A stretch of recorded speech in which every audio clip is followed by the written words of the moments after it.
Chapter 592. Outside Shangjing, heading north from Shi Mountain, one came to the green and serene mountain. This mountain appeared normal, but in the hearts of the people, it was unusual. This was where the Tianyi Dao school was. Master Ku He's disciples and grand disciples studied and practiced here. After they left the mountain, they pointed their swords at the world and helped the people in need. Now, Qing Mountain was filled with sadness. All of the Tianyi Dao disciples looked at the black building at the top of the mountain with uneasy expressions. They clenched their fists tightly and pressed their lips together. Their eyes showed fear, and they didn't say a word. Occasionally, people would pass by the stone path and head toward the top of the mountain. Their faces were heavy, and they didn't even glance at these Tianyi Dao disciples. There were many people going up the mountain. They were of high status, including many nobles, officials, and famous generals in Shangjing, such as the Grand Tutor Zhuang Mohan had single-handedly taught, Chang Ningho, various officials, and about half of them were students who had left the mountain. Now, they had all returned to the mountain. Other than Shang Shanhu, leading the southern border to resist the attacks of the Qing kingdoms Yanjing and Sangzhou's northern expedition camp. All of the talented and powerful figures in the northern Qi court had gathered on Qing Mountain because of this matter. In other words, northern Qi Shangjing, the center of politics, had completely shifted to Qing Mountain. The Tianyi Dao disciples guessed what had happened at the top of the mountain. Only that major matter would alarm so many people. Their faces grew increasingly sorrowful. At noon, the northern Qi emperor, dressed in casual clothes, stepped onto the stone path up the mountain with a heavy expression. By his side was Lang Qiao. Behind him was Friar He. Guards were scattered at the foot of the mountain path. They didn't wear dragon robes and didn't display their royal chariots. Instead, they hurried up the mountain with dark expressions. The Tianyi Dao disciples knelt on either side of the stone path. They felt even more fearful. They knew that the protector of the Qi kingdom, the Grand Master closest to a god, was about to leave this world. On Dong Mountain, the tyrannical Jinshi that the Qing emperor had cultivated for decades poured into Master Ku He's body with the power of the way of the emperor. The accumulation of decades of cultivation was like an ocean. In an instant, it burst apart Master Ku He's old body. Being carried back into northern Qi territory by Shang Shanhu, Master Ku He sat cross-legged in the Qingshan Taoist school without a word. He had not eaten a grain of rice, and his expression was calm. The skin on his body began to gradually split open, revealing the blood vessels and tendons within. It began to disintegrate. It looked very terrifying. Fortunately, a large, soft robe was draped over the great Grandmaster's body, preventing the disciples who were serving him from feeling any more sorrowful. Since early in the morning, there had been an endless stream of people coming from Shangjing. The various nobles and officials all wore the etiquette of a disciple to pay their respects. After seeing Master Ku He, they knew that this should be the last time they would see the imperial advisor. The second disciple, Mu Peng, who had not been able to rest in peace even before his death, had been nervously adjusting his master's breathing. The expression on his face was somewhat vicious, but he could not say anything. The summons before his death was an order from Master Ku He. Each person only saw a moment. It was only when they saw the Grand Tutor that Ku He said a few more words. Ku He had protected this country for decades. Today, he was going to leave. Even though he understood life and death, there was still something he could not let go of, this country. Today was his final farewell to this country and his final account. Regardless of whether the Grandmaster died or not, his words would certainly have a great influence on this country. Thus, he wanted to use his last moments to say a few words to these officials who controlled the northern Qi court. He wanted to lay a more stable foundation for the emperor's future governance. Ku He looked at the military general in front of him and unconsciously sank into some kind of deep thought. There was nothing wrong with the emperor's ability. It was just that he was still young. Although Shan Zhong had been executed and Shang Shanhu had submitted, if he truly died, would he be able to control the power of the military? The military general was the head of the Bureau of Military Affairs. After receiving a few words from the imperial advisor, he didn't hear any sound. He couldn't help but raise his head in fear to glance. In northern Qi, regardless of whether it was the royal family or the generals, they all had boundless respect for Master Ku He. Ku He was different from the Qin kingdom's Yiluyan. From the beginning, he had spread his influence and power into every crevice in the northern Qi court. The second disciple of Tianyi Dao, Mu Peng, moved closer to his teacher's ear and quietly said, "The Emperor and Empress Dowager have both arrived. Should we call them in?" In the entire world, only Ku He had the right to call the Emperor and Empress Dowager. Ku He calmly shook his head. When the skin on his neck touched slightly with his clothing, there was a tearing pain. This kind of pain was, without question, something that humans could not endure. However, it was as if he didn't feel anything. He only furrowed his brows slightly. Mu Peng knelt to his teacher's left. Looking at the bloody marks on the back of his teacher's clothing, his heart was filled with grief. He couldn't resist crying. With this cry, the head of the Bureau of Military Affairs kneeling in front of Master Ku, he also felt sorrow. Adding to his fear for Northern Qi's future, his eyes grew wet. He knelt and crawled 2 steps forward. Fiercely kowtowing 3 times in front of Master Ku he gritted his teeth and said, "General Shang Shanhu is in the south, and I am in Shangjing. Unless we die, we will not allow the court to be harmed in the slightest. Even if we die, we will protect the Emperor's safety." Ku He glanced at him with a gentle gaze and warmly said, "It's been 12 years since you left the mountains. The future of the Qi kingdom needs your heart and your life." The head of the Bureau of Military Affairs kowtowed again, gritted his teeth, stood up, and left. As he walked out the door, his eyes were slightly red. Unexpectedly, he saw the ashen-faced emperor and couldn't help but sigh. The Northern Qi emperor had been waiting outside the room for a long time. Seeing his official's slightly red eyes, his heart thumped as if it had sunk into an endless abyss. Raising his feet, he charged into the room. Beside him, Lang Tiao pulled on his sleeve. The Northern Qi emperor turned his head and glared coldly at Lang Tiao. Unconsciously, Lang Tiao felt a glimmer of fear. Although the emperor had followed him to learn martial arts, he still did not have much talent in martial arts. However, the might of an emperor grew stronger and stronger. "You can come in." Master Ku He's voice faintly rang out from outside the room. The Northern Qi emperor tidied up his clothing. With a serious expression, he turned and led the Empress Dowager's hand into the room.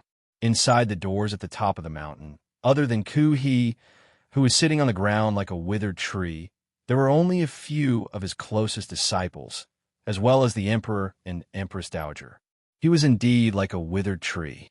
Although there was a wide and soft robe covering the great Grandmaster's body, everyone who saw Ku He felt a chill in their hearts. It was as if, through the thin robe, they could see the cracks on the Imperial Advisor's body like a dry field, as well as the faint bloodstains on his collar. Such a heavy injury was indeed impossible to heal. The Northern Qi Emperor's heart chilled.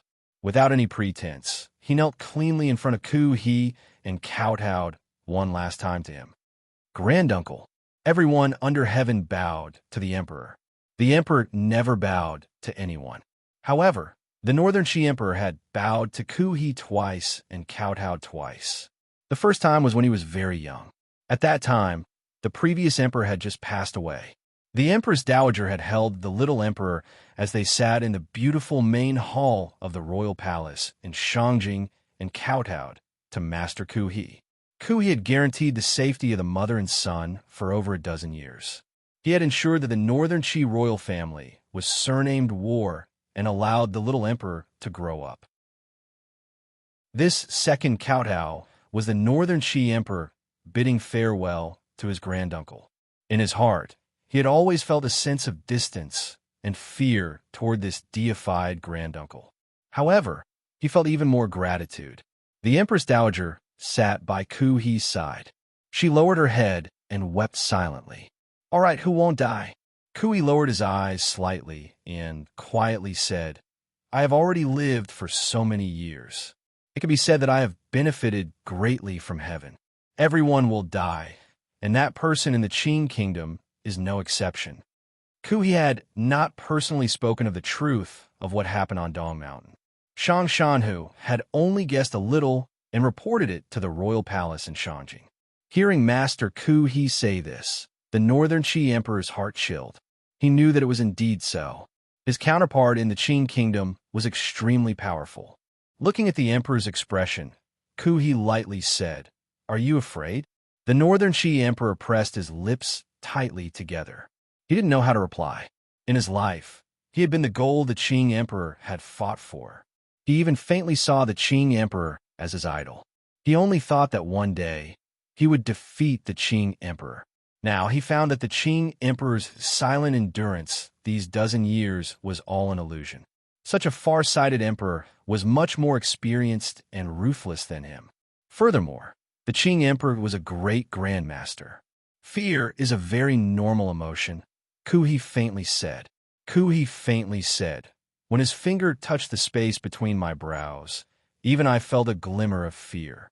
This person has the heart of an emperor and the strength of a great grandmaster. There is not a single weakness or opening on him. Most terrifying of all is his perseverance. For the sake of his goal of sweeping through the wilderness, he was able to plan for decades. He was single-minded and never made any mistakes. Such a person is not like a person at all. Ku He smiled slightly and gave the Qing Emperor an evaluation. Everyone falsely claims that I am the one closest to a god in the world. No one knows that the one in the south, who is emotionless, without hate, without love, and without separation, is the true God. Is there really nothing we can do about the Qing Emperor? The person who asked this question in a trembling voice was Lang Tiao. He knew that the emperor also wanted to ask this question. However, as an emperor, he cannot speak. A person who stands at the pinnacle of martial arts, worldly power, and wisdom. Such a person is naturally impossible to defeat. Ku He was a bit tired. He closed his eyes and said, "It is basically impossible to defeat him from the outside." The Northern Qi Emperor was still kneeling in front of Ku He. Two glimmers of emotion flashed through his eyes. Suddenly, he bowed and said, "Granduncle, I'm going to worship the temple." The temple. When these two words came out of the emperor's mouth, the entire room fell silent. None of the 6 people said anything. Lang Tiao and Bai Shen met each other's eyes and saw the shock in the other's eyes. Mu Peng gently supported his teacher's body and glanced at the emperor with astonishment. In an instant, the emotions in the eyes of the 3 eldest disciples of Tianyi Dao became serious and faintly excited. In the present world, no one could defeat the Qing Emperor. However, there was still the temple. Given the power of an immortal, was there nothing they could do against a mortal? The temple was illusory. It was only a myth or legend.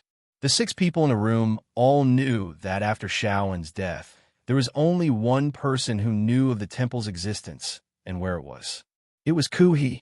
The Northern Qi Emperor had never given up on the thought of worshipping the temple and obtaining the support of a mysterious power.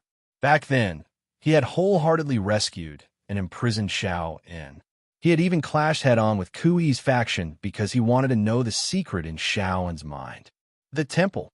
Master Ku He slowly opened his eyes and looked at the emperor kneeling in front of him. The Northern Qi Emperor had thought that his granduncle's gaze would be sharp and angry because the only person in the world who had been to the temple was him. Furthermore, he had always hidden the true existence of the temple from the entire world at all costs. However, there was only faint mockery in Ku He's eyes, as well as the glimmer of a complicated smile. He knew, including his disciple, that when faced with the powerful Qing ruler, everyone unconsciously had the thought that they could not defeat him. That was why they had placed their hopes on the illusory temple. I know where the temple is. Ku He once again slowly closed his eyes. But I won't tell you. Shock appeared on the faces of everyone beside him. They thought, if you're going to take this secret to the yellow dirt, how can the Qi kingdom be protected? Ku He closed his eyes and quietly said, "The temple is just a pair of eyes. It has never interfered with the affairs of the world. Why disturb it?" Without waiting for anyone to reply, a self-mocking smile appeared at the corners of Ku He's lips. Besides, do you really think the temple is omnipotent? He opened his eyes and stared at the emperor in front of him. With sincere and heartfelt words, he said, "Don't place your hopes on something that does not exist in hope. Your Majesty, before I went to Dong Mountain this time, I met with Siga Jian and made sufficient preparation for the situation at the top of the mountain." Kui looked at him and faintly said, "Do you know what we think the Qing Emperor's final trump card is?" The Northern Qi Emperor shook his head in confusion. Although he was a supreme being, he still felt fear towards strange existences like the Great Grandmaster and the temple. Siga Jian and I thought that the Qing Emperor's final support was someone from the temple. Kui smiled warmly, but everyone else in the room was shocked. Did the Qing Emperor have secret connections with the temple? Kui smiled slightly and said, "If it was only someone from the temple, then there is nothing to fear. What we fear is that the temple will break its own rules. However, the Qing Emperor does not have the power to do this." No one in the world understood the temple better than Kui. Although his understanding of the outside world was only a shallow level, he understood that person. That was enough. The temple did not interfere in worldly affairs. If someone truly came to help the Qing Emperor, then the black-clothed blind man at the top of the mountain would certainly stand on the other side of the temple. This was why he had never worried about this matter. There are no immortal emperors or saviors in this world. Kui sighed and thought of the words that a mortal had once said to him and Shao in many, many years ago. When you reach the realm of a great grandmaster, you will discover that the temple is actually nothing more than this. An existence that does not appear in the world is no different from a dead object. Although he was about to die, his light words revealed a calm and accurate evaluation of the temple. Then what should we do? Although the fire in the Northern Qi Emperor's heart still burned, and he would not give up on the thought of finding the temple, because of a few words from Master Kui, he knew he couldn't ask anymore. Grand Uncle Kui, he didn't have much time. When a person cannot be knocked down from the outside, we can only hope that some problems will appear on the inside. Kui said quietly, "If the Qing kingdom wants to send an army north, it will take at least 3 years. Your Majesty must think of all ways to delay this time a bit longer." Delay?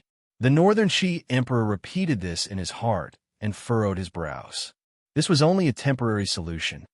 The longer we delay, the more beneficial it is for us because no one knows what will happen on the Qing kingdom side. You're talking about Fan Xian? The Northern Qi Emperor looked at Kui's old appearance in shock. Pressing his thin lips together, he firmly shook his head. Fan Xian is not enough to change the Qing Emperor's mind. No one can. Furthermore, he is, after all, a Qing person.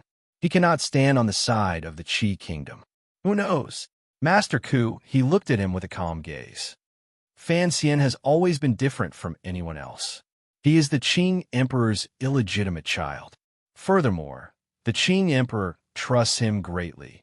The Northern Qi Emperor calmly expressed an opposing opinion. The Northern Qi Emperor calmly expressed an opposing opinion. What I can give him, the Qing Emperor can give him even more. Besides, even if he votes for me, it would be impossible for him to cause any harm to the situation under heaven. But you forgot, he is also the son of a young lady of the Yi family. Kui's smile appeared somewhat strange. Furthermore, you still underestimate Fan Xian's use. Don't always think of him as an immortal poet, a prince of the Qing kingdom, or a powerful official. These all appear to be important figures. His most important identity is actually the son of the young lady of the Yi family. He has already inherited and grasped many important things. The Northern Qi Emperor's heart jumped. He raised his head in astonishment to look at Master Kui. Huge waves churned his heart. He understood the meaning behind his grandfather's words, but he did not dare believe it. To be able to share the benefits of the Jiangnan Palace treasury through Fan Xian's hands was already the best situation the Northern Qi Emperor could imagine. However, hearing his granduncle's meaning, he was hoping that Fan Xian would move the entire palace treasury to Northern Qi. Something like a great grandmaster can be used to create chaos in a country, but it cannot be used to conquer a country or build a country. Kui said warmly. The Qing emperor will not go so far as to challenge the world alone. Military power and national power cannot be lacking. At the end of a war, it still relies on national power. Unless the Qing emperor runs to Shangjing and becomes the enemy of tens of thousands of people. Kui's smile became amused. But he is such a serious person who wishes to write his glorious name in history. How could he be as crazy as Sigejian? The Northern Qi emperor's lips were slightly dry. He still could not believe Kui's judgment. Fan Xian, he refused to be a prince. What right did he have to vote for him? Was it because of the agreement between him and Haitang? Who would believe that an empty agreement with no proof would make Fan Xian pay such a large price? Everyone else was silent, listening to the conversation between Kui and the Northern Qi emperor. Kui gazed at the emperor and quietly said, "Even if you place your hopes on Fan Xian, you cannot show anything in these 2 years." Understood. I will immediately make arrangements to act against Fan Xija. Kui nodded and felt gratified in his heart. The emperor was indeed extraordinarily intelligent. He had only mentioned it slightly, and he already knew what to do to not arouse the Qing emperor's suspicions. As I said earlier, stall for time. Kui said with his head lowered. After I die, Mu Peng immediately go down the mountain to the Qing kingdom. Everyone looked at Kui in surprise. They didn't know why he was giving his second disciple, Mu Peng, a mission at this time. Although there were not many Tianyi Dao disciples, of the 4 disciples, Mu Peng had always been the most low-key and the weakest link. Other than medical skills, he had nothing else to rely on. You live on the mountain for a long time. Not many people in the outside world know what you look like. Kui gently coughed, but used his hand to cover it, not letting the blood spray out. Looking at his second disciple beside him, he said in an even voice, "I want you to go to the Qing kingdom. You don't need to do anything. Just think of a way to treat Chun Pingping's illness." Treat Chun Pingping's illness? Everyone was shocked. Who was Chun Pingping? He was the Qing emperor's closest and most loyal official. Regardless of whether it was 30 years ago or the Dong Mountain incident that had just happened in Jingdou, Chun Pingping had played the greatest role. Hearing that the Qing emperor's old dog's health was getting worse and worse, and that he didn't have many years left to live, the people of Northern Qi and Dongyi all felt joy in their hearts. Yet, Master Ku, he had his disciple with extraordinary medical skills go treat his illness. Kui stared at Mu Peng sternly.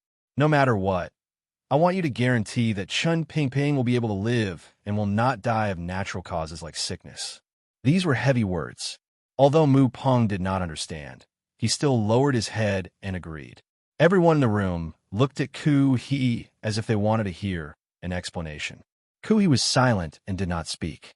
This was Kui's last move before he died. After stabilizing the internal politics of the Qi kingdom, he had turned his gaze to the south. He had already thrown out 2 moves. Chun Pingping's side was the one he pulled back from. Master Ku, he was not the emperor of the Qing kingdom. He did not weave a shocking situation that spanned decades.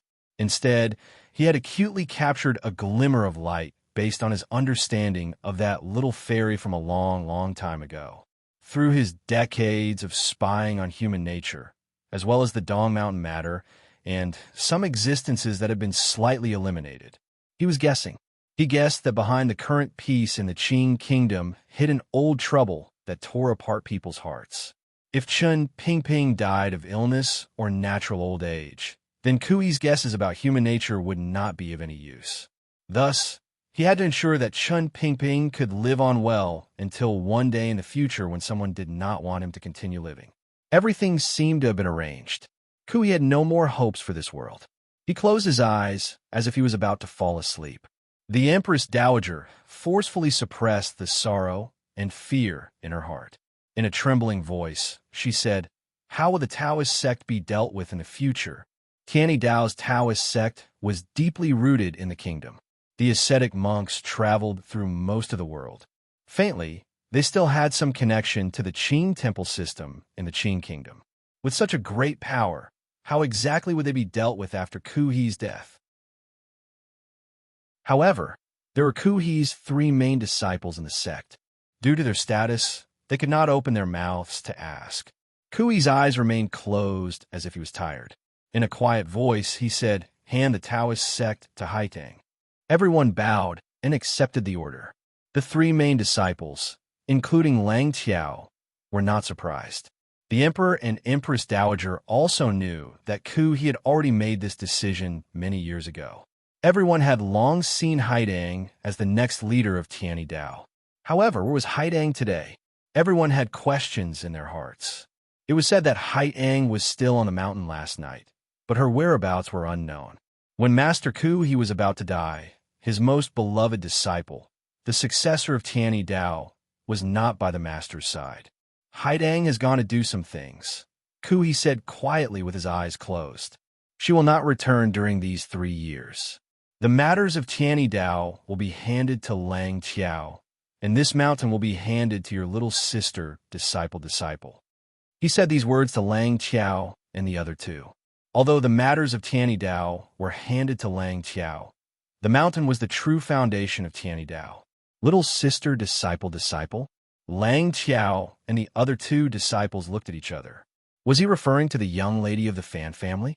The Northern Qi Emperor's pupils constricted slightly.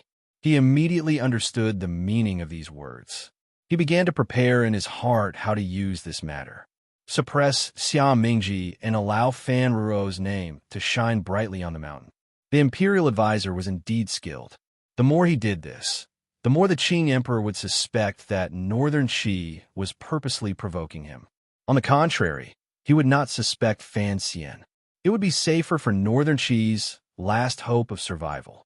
However, until now, the Northern Qi Emperor still did not believe that Fan Xian would one day come to his country with an incomparably generous dowry. After handing over all the mundane matters, Kui closed his lips and didn't say another word. He calmly felt the life in his body flow away. Other than a slight sense of loss, there was also a glimmer of joyful understanding. It was as if everything that had happened these years floated before his eyes. In the end, those scenes stopped decades ago on that seemingly endless patch of white snow. In his last moments, Kui thought of the shrieking vultures in the sky and his subordinates who had fallen dead on the way. The never-ending night, the faint light in the tent in the darkness, the silent Shao Yin, and the neatly arranged human arms at the edge of the tent. It was an incomparably majestic black-green temple built against the mountain. The blind man who killed his way out of the temple. The little girl who ran out of the temple. Human flesh was not very tasty. He had already lived for so many years and knew what the temple was like. What was there to be dissatisfied with? Just like this, the great Grandmaster Ku, he sank into his memories and passed away with a complicated smile. On an icy plain to the north of Northern Qi, a girl wearing clothes woven from animal skin was using the man language to greet the people of her tribe. The girl's face was bright red and full of smiles, but a faint sadness and confusion appeared in her eyes. The continuous years of snowstorms made it impossible for the northern man to survive on this wasteland.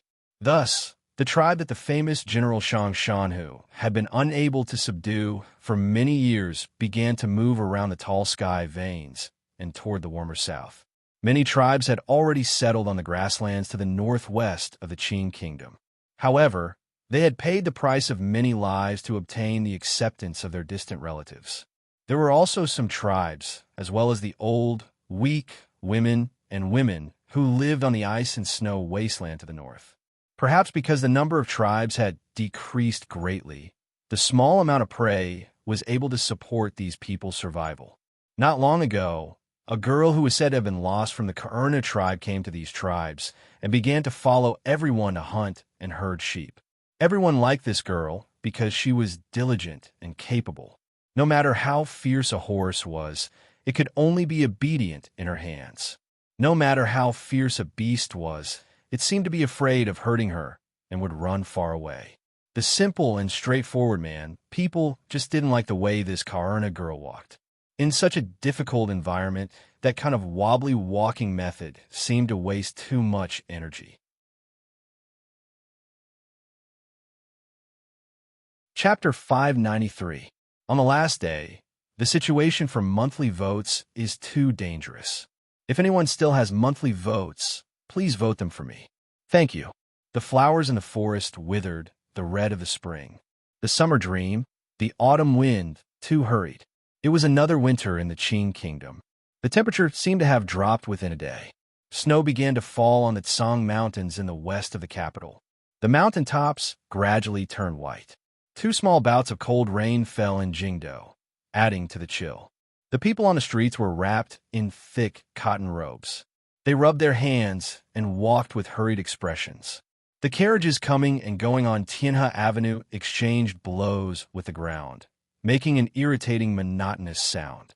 The horses all breathed out impatiently and turned their heads. It was as if they wanted the winter to end faster. In a black carriage, Fan Xian flipped up his fur collar and blew a breath of hot air into his hands. He tightened the fur cloak on his body and muttered a few words. He thought to himself that the winter had come too quickly. He had just come out of King Jing's manor. King Jing was sick, very sick. Hongsheng was not in the capital. Rojiao was also young. Fan Xian could only take on the role of an assistant. Every day, he went to serve the medicine, talk with him, and relieve the king's boredom. Given his present identity, it was indeed inappropriate for him to do such things. However, Fan Xian knew the relationship between King Jing's family and his own. Furthermore, he had always felt some remorse toward Hongsheng, so he was particularly attentive. He knew why King Jing, who looked old but was actually in good health, had suddenly come down with a cold. None of this had anything to do with the winter. It was only related to the severe cold in the royal family. The Empress Dowager had died, the eldest princess had died, and half of King Jing's family had died in this incident. The cruel reality had finally knocked down the flower farmer king.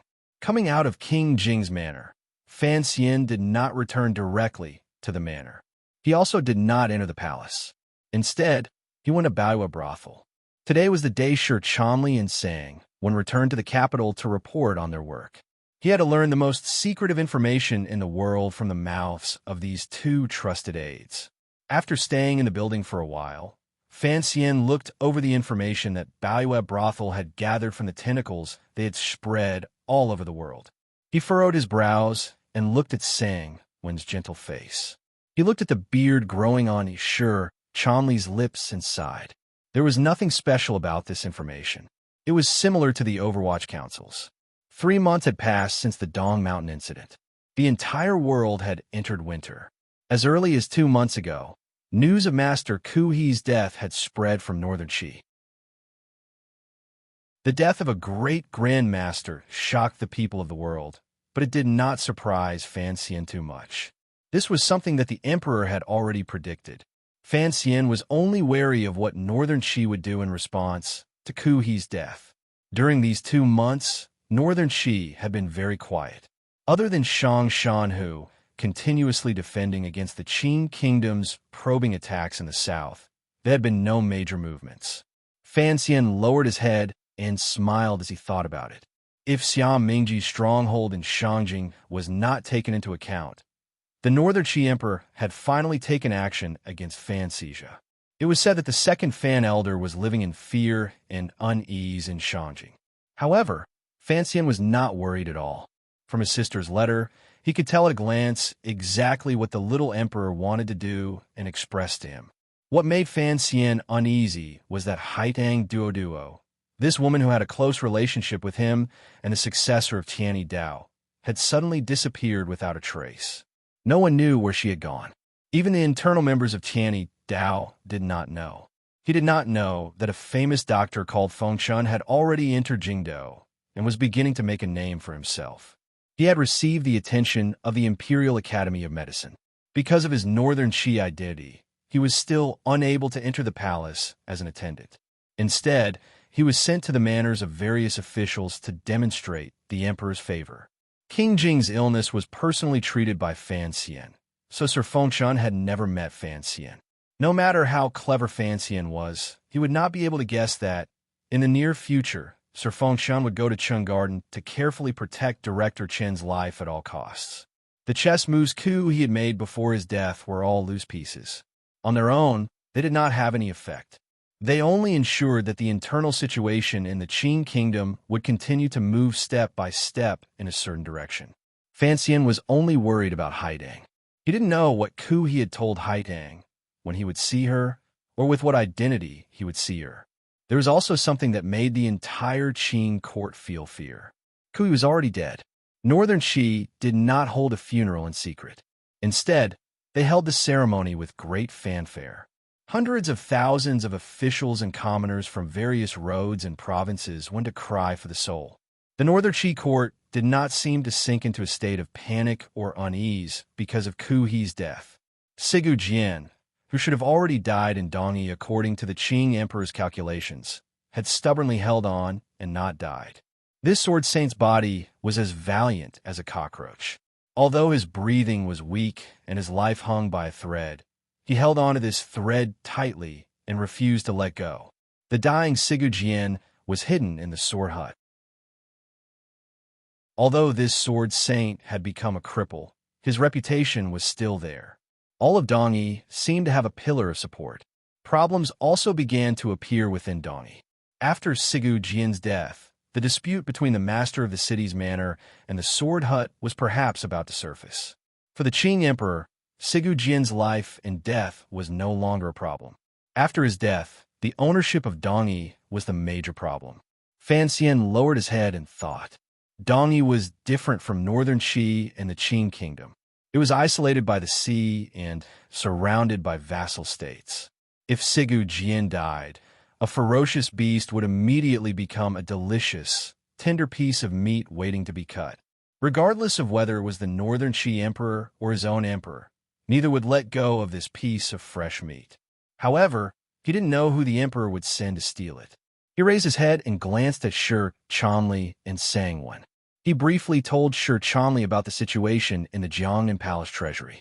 Although Su Wanmao endlessly sent him secret reports, Fan Xian still trusted Shi Chanli's instinctive impression more. The production of the palace treasury continued to maintain high efficiency. With Fan Xian's strong cooperation, the old shopkeepers of the seven leaves gradually raised the level of the three workshops to the level of the old Yi family. Fan Xian's heart felt slightly more at ease. He had two knives in his hands. One was the Overwatch Council, and the other was the palace treasury. Regardless of whether it was for the emperor's trust or for his own power, he had to hold on tight and do a good job. Of Fan Xian's 4 disciples, only Shi Chanli remained by Fan Xian's side.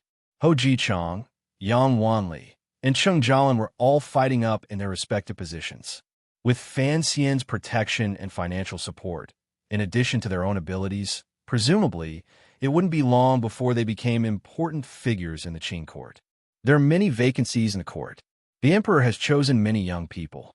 At this time, age and experience are no longer important. Fan Xian gazed at Shi Chanli and smiled warmly. In a moment, write a letter to the 3 of them and have them prepare. At the beginning of spring, the court will probably summon them to the capital to report on their work. In his arrangements, Yang Wanli should be working in the Ministry of Works.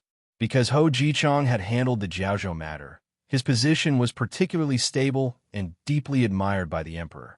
He should be directly promoted by 2 levels and become Jiaozhou Zhizhou. As for Cheng Jialin, his path had been smooth sailing. He was probably the most glorious person in the Suzhou government. Shi Chanli's mouth was slightly open. He had not expected that the 4 poor scholars would each have such good fortune in just a few years. He truly cannot catch up. Fan Xian knew what he was thinking and asked with a smile, "What is it?" Their experience is too shallow and cannot convince the masses. Most importantly, everyone in court knows that the 3 of them are your students.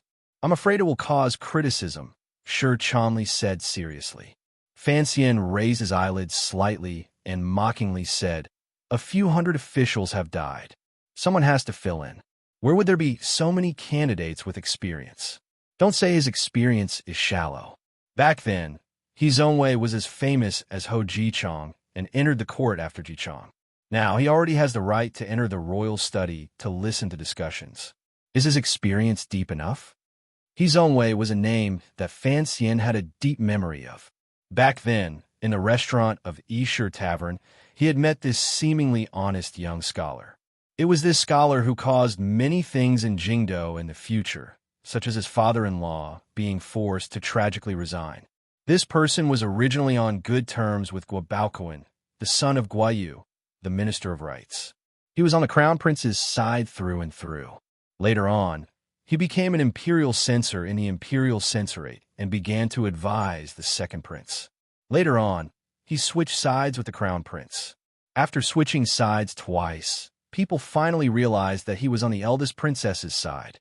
He was just following the eldest princess's wishes. However, during the Jingdo Rebellion, it was this imperial censor of the left who led a group of imperial censors to run around naked. He gambled that the crown prince, Li Changxian, could not bear to kill people and forcefully delayed the rebel army's entry into the capital for a night. This gave Fan Xian the opportunity to launch a surprise attack on the royal palace, control the center, and reverse the situation in one move. Only now did people truly see clearly that He Zongwei was no one's man. He was only the emperor's man. He had always been. The emperor had returned to the capital, and He Zongwei had been rewarded for his great service. He climbed up like a rocket. Although he only held his original position in the imperial censorate, he had the right to discuss matters in the Hall of Governmental Affairs. Anyone with a discerning eye knew that imperial censor, he might one day take over the position of the already old Shu the scholar. His future was bright and immeasurable. During the turmoil in Jingdo, He Zongwei had helped Fan Xian greatly. Even though he was now in a high position of power, each time he ran in a Fan Xian corridor outside, he was still incomparably respectful. There was nothing to nitpick about and appeared exceptionally humble. However, Fan Xian disliked this person.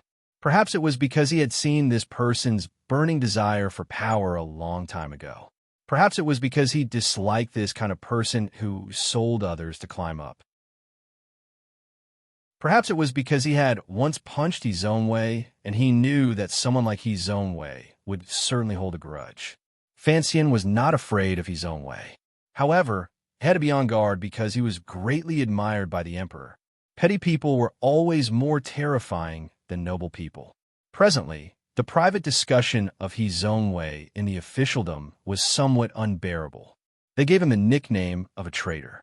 Everyone felt that this nickname was very fitting.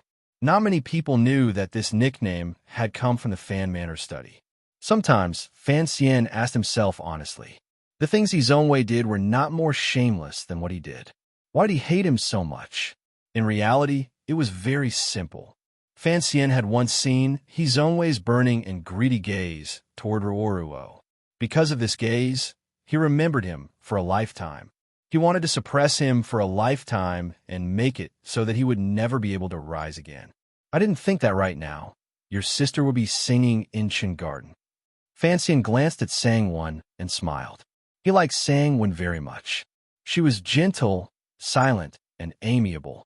It wasn't that he had any romantic thoughts about her.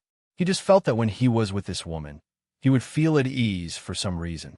It was just like when he was with the Bao. As for the Sangwon's sister he spoke of, it was the woman who sang when he went to Chen Garden to see Chen Pingping. Chen Pingping liked Sangwon's voice very much. However, Sangwon had to manage Baoyue brothel and expand Fan Xian's grand plan to the entire world. It was impossible for her to stay in Jingdo for long. Thus, Chen Pingping, who loved to enjoy life, could only settle for the next best thing. He brought Sangwon's sister from Yinjing to Jingdo. Sangwon smiled warmly and said, as long as the director likes it.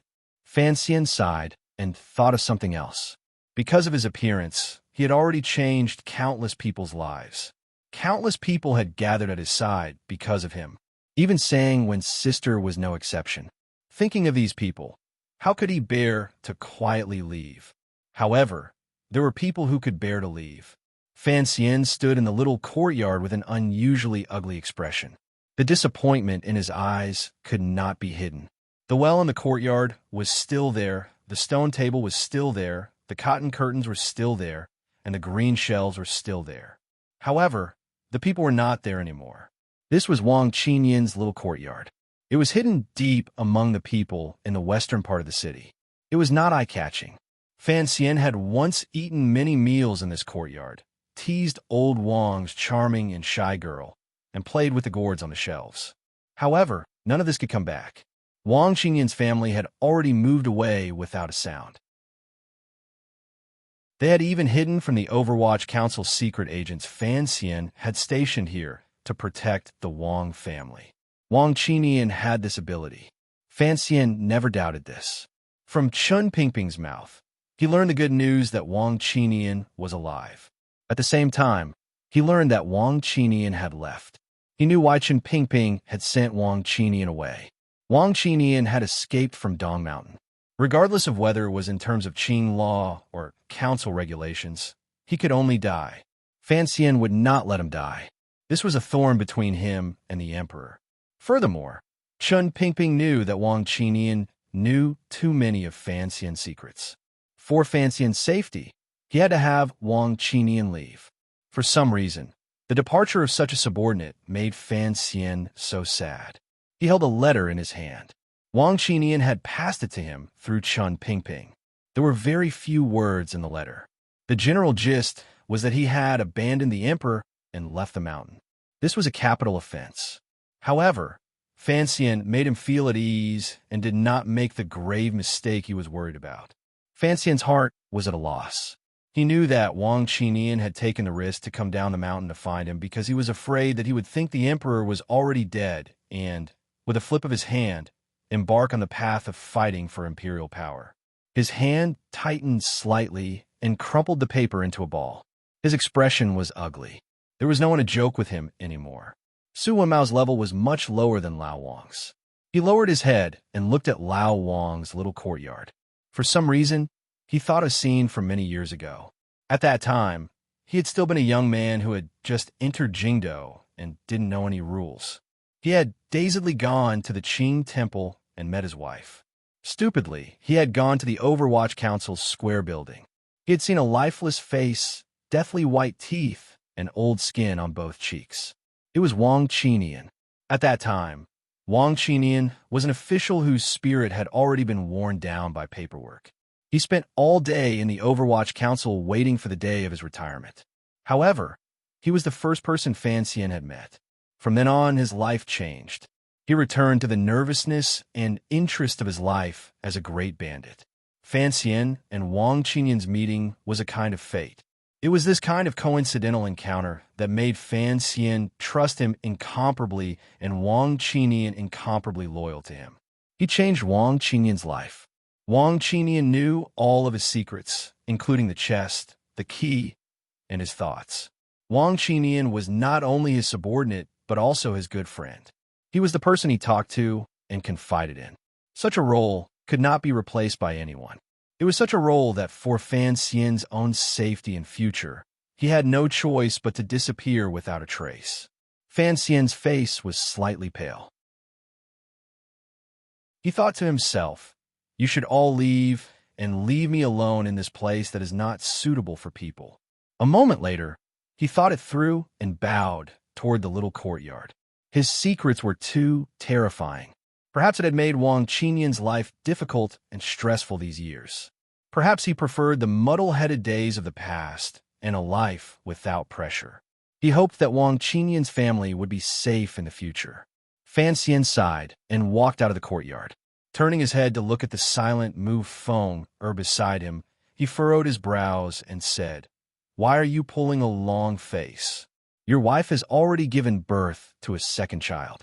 Do you still miss the daughter of Lao Wang's family?"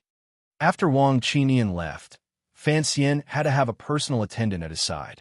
The most suitable candidate, Deng Ziyu, was far away in Shangjing in northern Qi, carrying out a difficult mission. Su Wenmao could not be moved in the palace treasury, so there was no other way. Fan Xian could only promote Mu Tai's nephew. After following him for a month, there was no problem with this kid's loyalty, but he was not as interesting as Wang Qingyan. It was his unfamiliarity and inconvenience that made Fan Xian understand that Sir Wang Qingyan was far from just a sidekick. His abilities were actually all hidden under his smile. Usually, he just didn't see it. Thinking of this, his thoughts became even more faint as water. The rewards that had been delayed for 2 months finally came. Other than the civil officials who had filled in the empty positions at the beginning of the rebellion, the various people who had truly accomplished great service in quelling the rebellion finally received an edict from the palace. Yi Zhong was promoted and rewarded generously. He entered the capital as the head of the Bureau of Military Affairs. However, the position of commander of the Jingdo garrison was given to Xiao Jinhua, the commander of Donghua Gate, who had blocked the crown prince's rebel army inside the city. The original commander of the 13 city guards, Zhang Duqing, was killed by 1,000 cuts after being captured. 3 of his family members were executed. This was the heaviest punishment in the entire rebellion. Fan Xian did not forcefully oppose the emperor on this matter. Although he knew that Zhang Duqing's cousins had nothing to do with this matter, he knew the emperor's anger on the matter of Zhang Duqing. The emperor trusted Zhang Duqing greatly, but Zhang Duqing had betrayed. If he didn't kill a few more, he wouldn't be able to vent the emperor's dark emotions. The great prince still controlled the imperial army. None of the rewards had fallen behind. However, he had already been made Prince Huqing and could not be given any more. Gong Jian had been moved back to the palace and began to take over the affairs of the guards. As for how the future would be arranged, the emperor knew, and Fan Xian could guess. As for Fan Xian's reward, there was a small problem. According to news from the palace, the emperor had been prepared to directly bestow Fan Xian the title of Junwan. However, he had been fearfully blocked by the scholars Hu and Shu. A different surname being made a king had never happened before. No wonder the officials were terrified by the emperor's initial edict.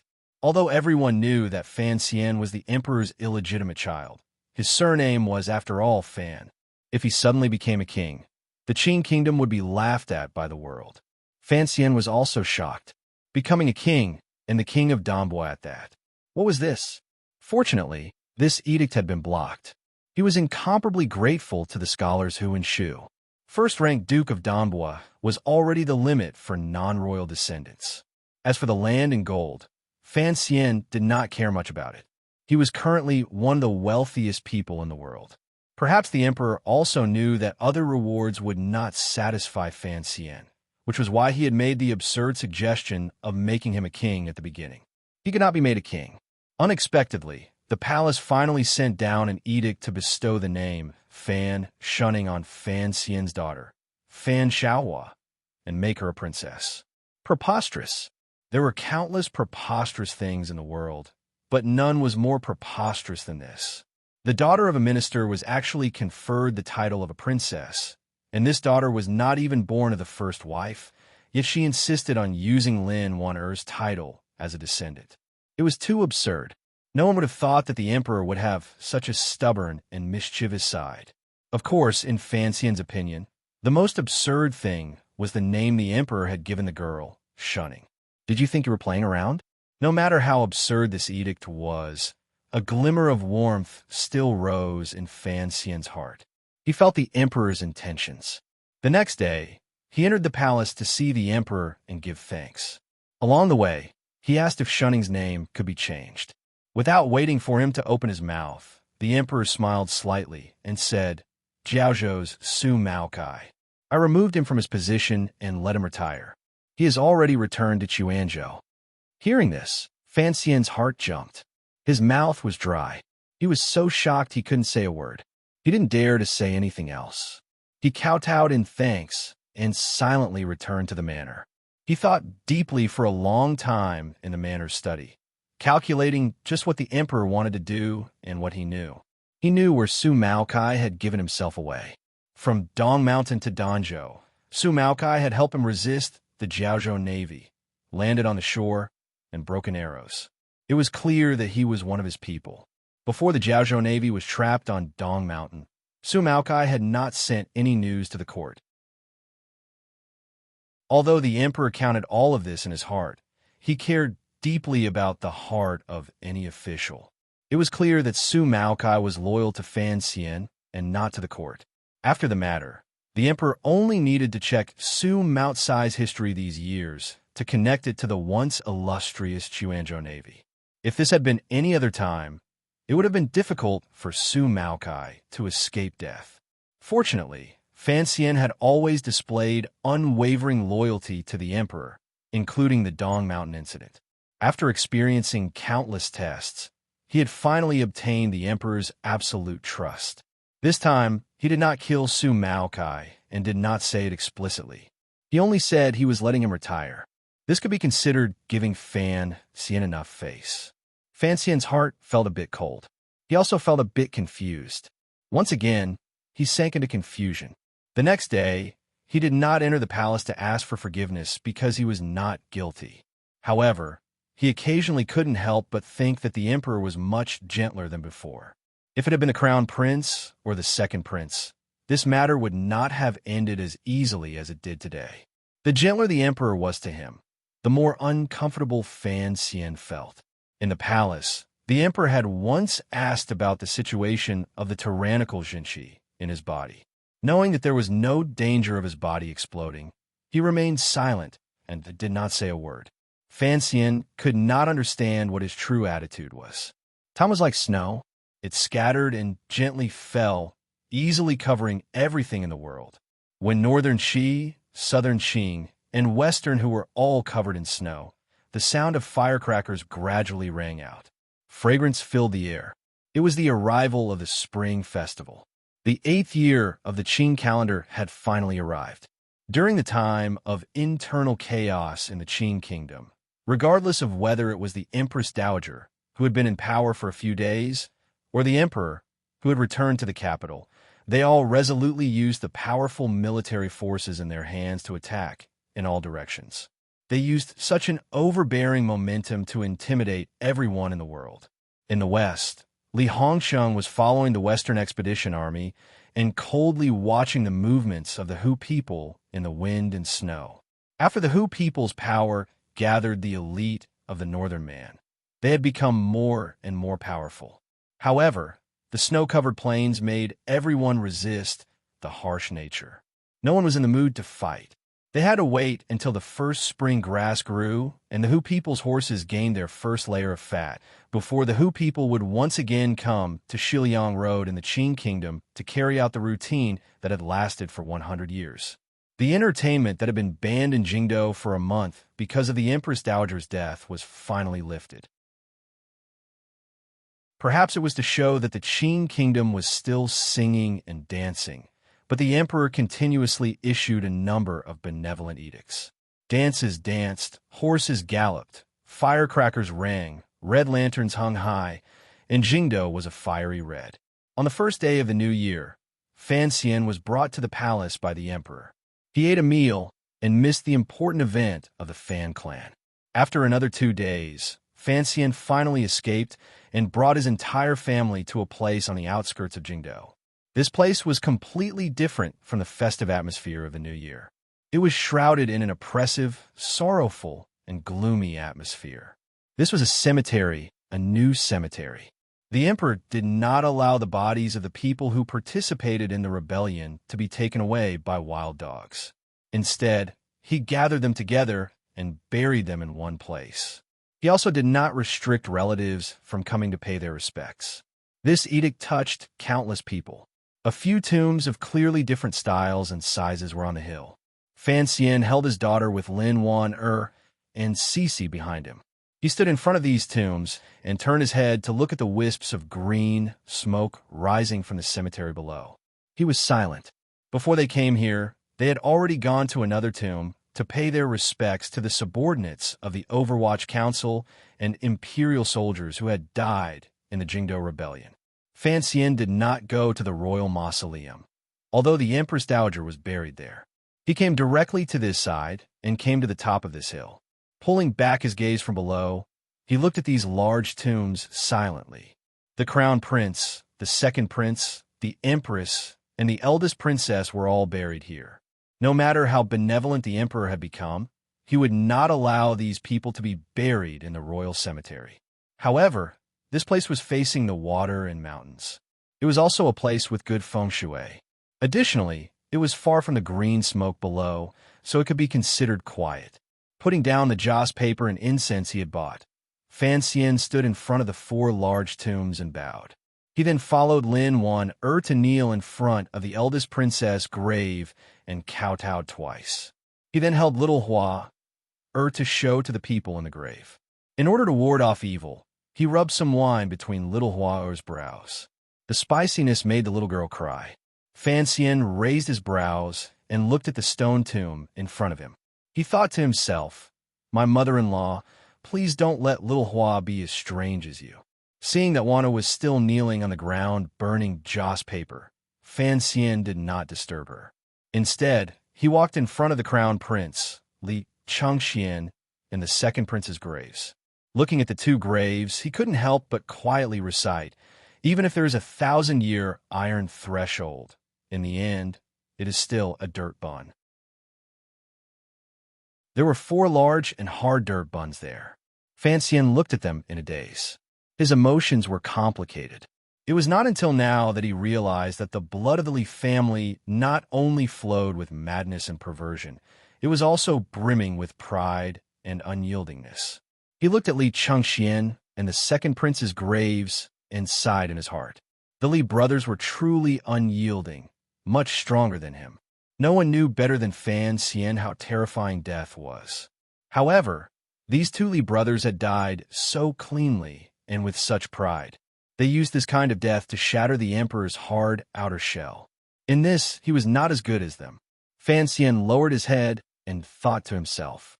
Holding to Bao's hand behind him, he walked back to the eldest princess's grave. Looking at Wan Er's tearful eyes, Fan Xian was silent for a moment. He then pitifully crouched down and wiped the corners of her eyes. Da Bao also followed his actions and crouched down, looking at the large grave innocently. Although he didn't know that the most beautiful woman in the Qing kingdom inside the grave had gradually become white bones, he still felt a glimmer of coldness. "The princess mother is inside and not coming out?" Da Bao asked curiously. "Yes," Fan Xian said with a forced smile. "Xiao Xian, I still feel, why would the princess mother kill Bao? She was so beautiful." Linda Bao furrowed his brows and asked in a very serious voice. Fan Xian's heart thumped. Realizing that Wonder did not hear this, he relaxed slightly. A person called Li Yunrui killed Bao. This was what Fan Xian had been trying to tell the Bao. Unexpectedly, it couldn't even fool an idiot. He felt a bit bitter in his heart. However, he was unable to explain to the Bao whether a person was beautiful or not was often not the same as what she did. For example, his princess mother and his. Xiao Xian. The great prince suddenly appeared behind Fan Xian and the others. The third prince went forward and respectfully bowed to Fan Xian. He then affectionately stood by the Bao's side. Fan Xian furrowed his brows and looked at the great prince. "Why have you also come?" After all, the identities of the people buried in the 4 mud buns were too special. Coming to pay respects was too sensitive. The great prince glanced at him with a cold expression and said, "The people buried here are also my brothers."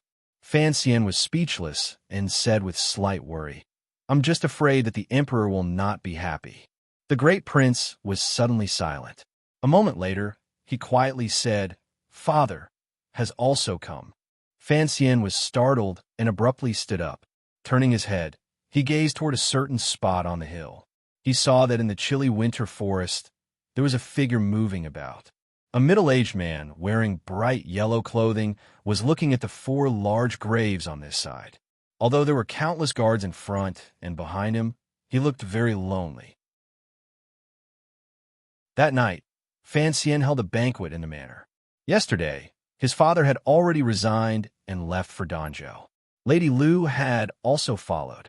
Presently, only Fan Xian and his family were left in the Fan Manor. It appeared particularly lonely. The banquet Fan Xian held was hot pot. He drank Wuliangye produced by the palace treasury. The guests he had invited were the great prince and third prince. When the hot pot was placed in front of him, Fan Xian seemed to finally understand why he could not forget it since Jiangnan. His heart was empty, and he could not find a clue to his thirst. It was spicy. After eating a mouthful of hot pot, it was so spicy that his head was covered in sweat. It was good. He drank a mouthful of strong wine. It was so painful that his throat was dry. The remaining wine in the pot was gone. The great prince was drunk and lying on the table. No one knew what he was talking about. The third prince was also given 2 cups by Fan Xian. He went to the guest room and lay down drunk. There was only Fan Xian left. Under the cold moon of the winter night, his hand held the wine cup. His eyes were blurry. The spiciness was unbearable, and the pleasure was unbearable. It was as if tears were about to fall. She sat alone on the roof behind him, facing the bright moon and listening to Fan Xian's drunken poem. She was silent.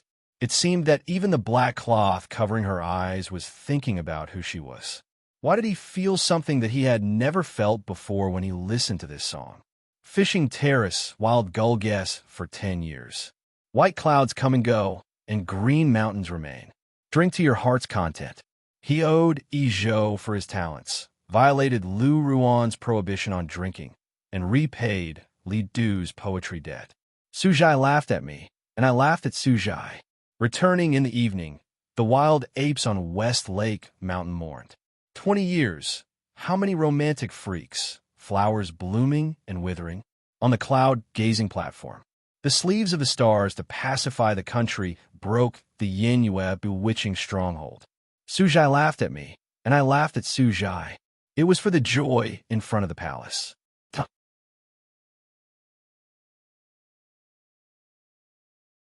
Chapter 594. The battle for third place is too urgent. I'm only a few dozen votes away, and I can be overtaken at any time. If anyone still has a monthly vote, please vote. Just at the VIP monthly voting section of the book page. Please. Today is the last day of August, and also the last chapter of Pleasure Before the Palace. The end of this volume, just like the chapter on Ancient Path, is the chapter I'm most satisfied with. After that, it will be the beginning of the next volume and the beginning of the last volume. This month is the month after the new book month. I've written the most, and everyone can see that it's the most exhausting month I've written. At the same time, I think it's the best month I've written. Just like what Mo Wu said in his book, the things you write must be worthy of yourself and everyone else. For the story of a year of Qing Yu, I can be worthy of myself, and I think I can be worthy of all the readers who have subscribed and voted for it. This is the reason why I sincerely ask for monthly votes.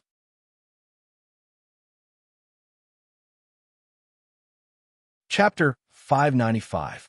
End of Volume 6. Summary in some words. Please read it for free. First, I want to express my gratitude to everyone for using the votes in your hands to kick me to third place. This is the most intense month since the start of the new book month. I've been in the top 3 before, but not as nervous and excited as I was yesterday. Perhaps only when people start to want something will they start to value a certain goal. I let out a long sigh. I reached my goal last month completely because of everyone's support. I'm really grateful. 7,949 votes. That was a record in the year of Qing Yu. It was doubled in May, but it was still only around 8,000 votes. It was really difficult for me to imagine that I would be able to get so many votes. Perhaps it was because I was getting votes more frequently and being more shameless. Perhaps my frequent canvassing for votes would make some of my dear readers feel a little unhappy. I apologize in advance, but it can't be helped. In Jianghu, people can't help themselves. Just like the little girl on the bridge, she stretched out her hand out of habit. Handsome, buy your girlfriend a flower. Everyone is handsome, so I have to reach out my hand for votes. I have to admit, the ranking on the monthly votes is related to the prize money, but not only is it related to the prize money. There's also a sense of satisfaction and vanity for being recognized, and I am indeed very vain. This is not an excuse. Speed and passion are like this. A fat man can only burn fat, but not the universe. I can only say my thanks again and promise to write more seriously in the future. After saying my thanks, I got to the main topic of the day. After solving the third volume, I have to write an epilogue for every volume. It can be considered a summary and chat with everyone about the content of the volume. This was announced to everyone the day before yesterday, so please take some time to read it. Volume 6 is the longest volume, with a total of almost 1,000,000 words. It can really be described as vast and endless long-winded, like the eldest princess foot-binding. It was clear that the sixth volume was the most important volume of the Qing Yu year, because in this volume, all the traps buried in the previous volumes have been stripped of their disguises, and all the power they had accumulated exploded. The people hidden in the dark had all jumped to the front of the stage, and those who were alive or playing minor roles had all died. In the first chapter, before Wu Zhou's son-in-law, when I finished the 2 songs, I was very excited. I wanted to shout, "Something big is going to happen!" There were at least tens of thousands of people who had died in this scroll. If only those with names were counted, there were still quite a few. It was truly a tragic scene. Ever since I started writing, I had never written about so many deaths. In the Vermilion Bird Chronicles, Yi Tianqing's massacre of the heavenly soldiers always gave people the impression that he was waving light dots around. Of course, that didn't count. Many people had died, and we had to arrange different ways of death for them. We had to make sure that their deaths matched their personalities. It was a very painful thing, and I was very tired from writing. Particularly for the commoners who had died unjustly, they could not be easily explained away. Dead people also needed to be respected, particularly people like Ku He and the eldest princess. As for the ingenuity and pitfalls, it was not tiring to fill them in, because this was the content that had already been prepared when the first volume of the Qing Yu year began. Speaking up to this point, I would like to explain a little. This is because a small number of readers think that the emperor transforming into a grandmaster is a cheat, and that the transformation is too sudden. There are even more unkind comments that say that I am too lazy to write an outline, so I write whatever I want, and when I see that things can't be solved, I let the emperor transform into a human. I scratch my head.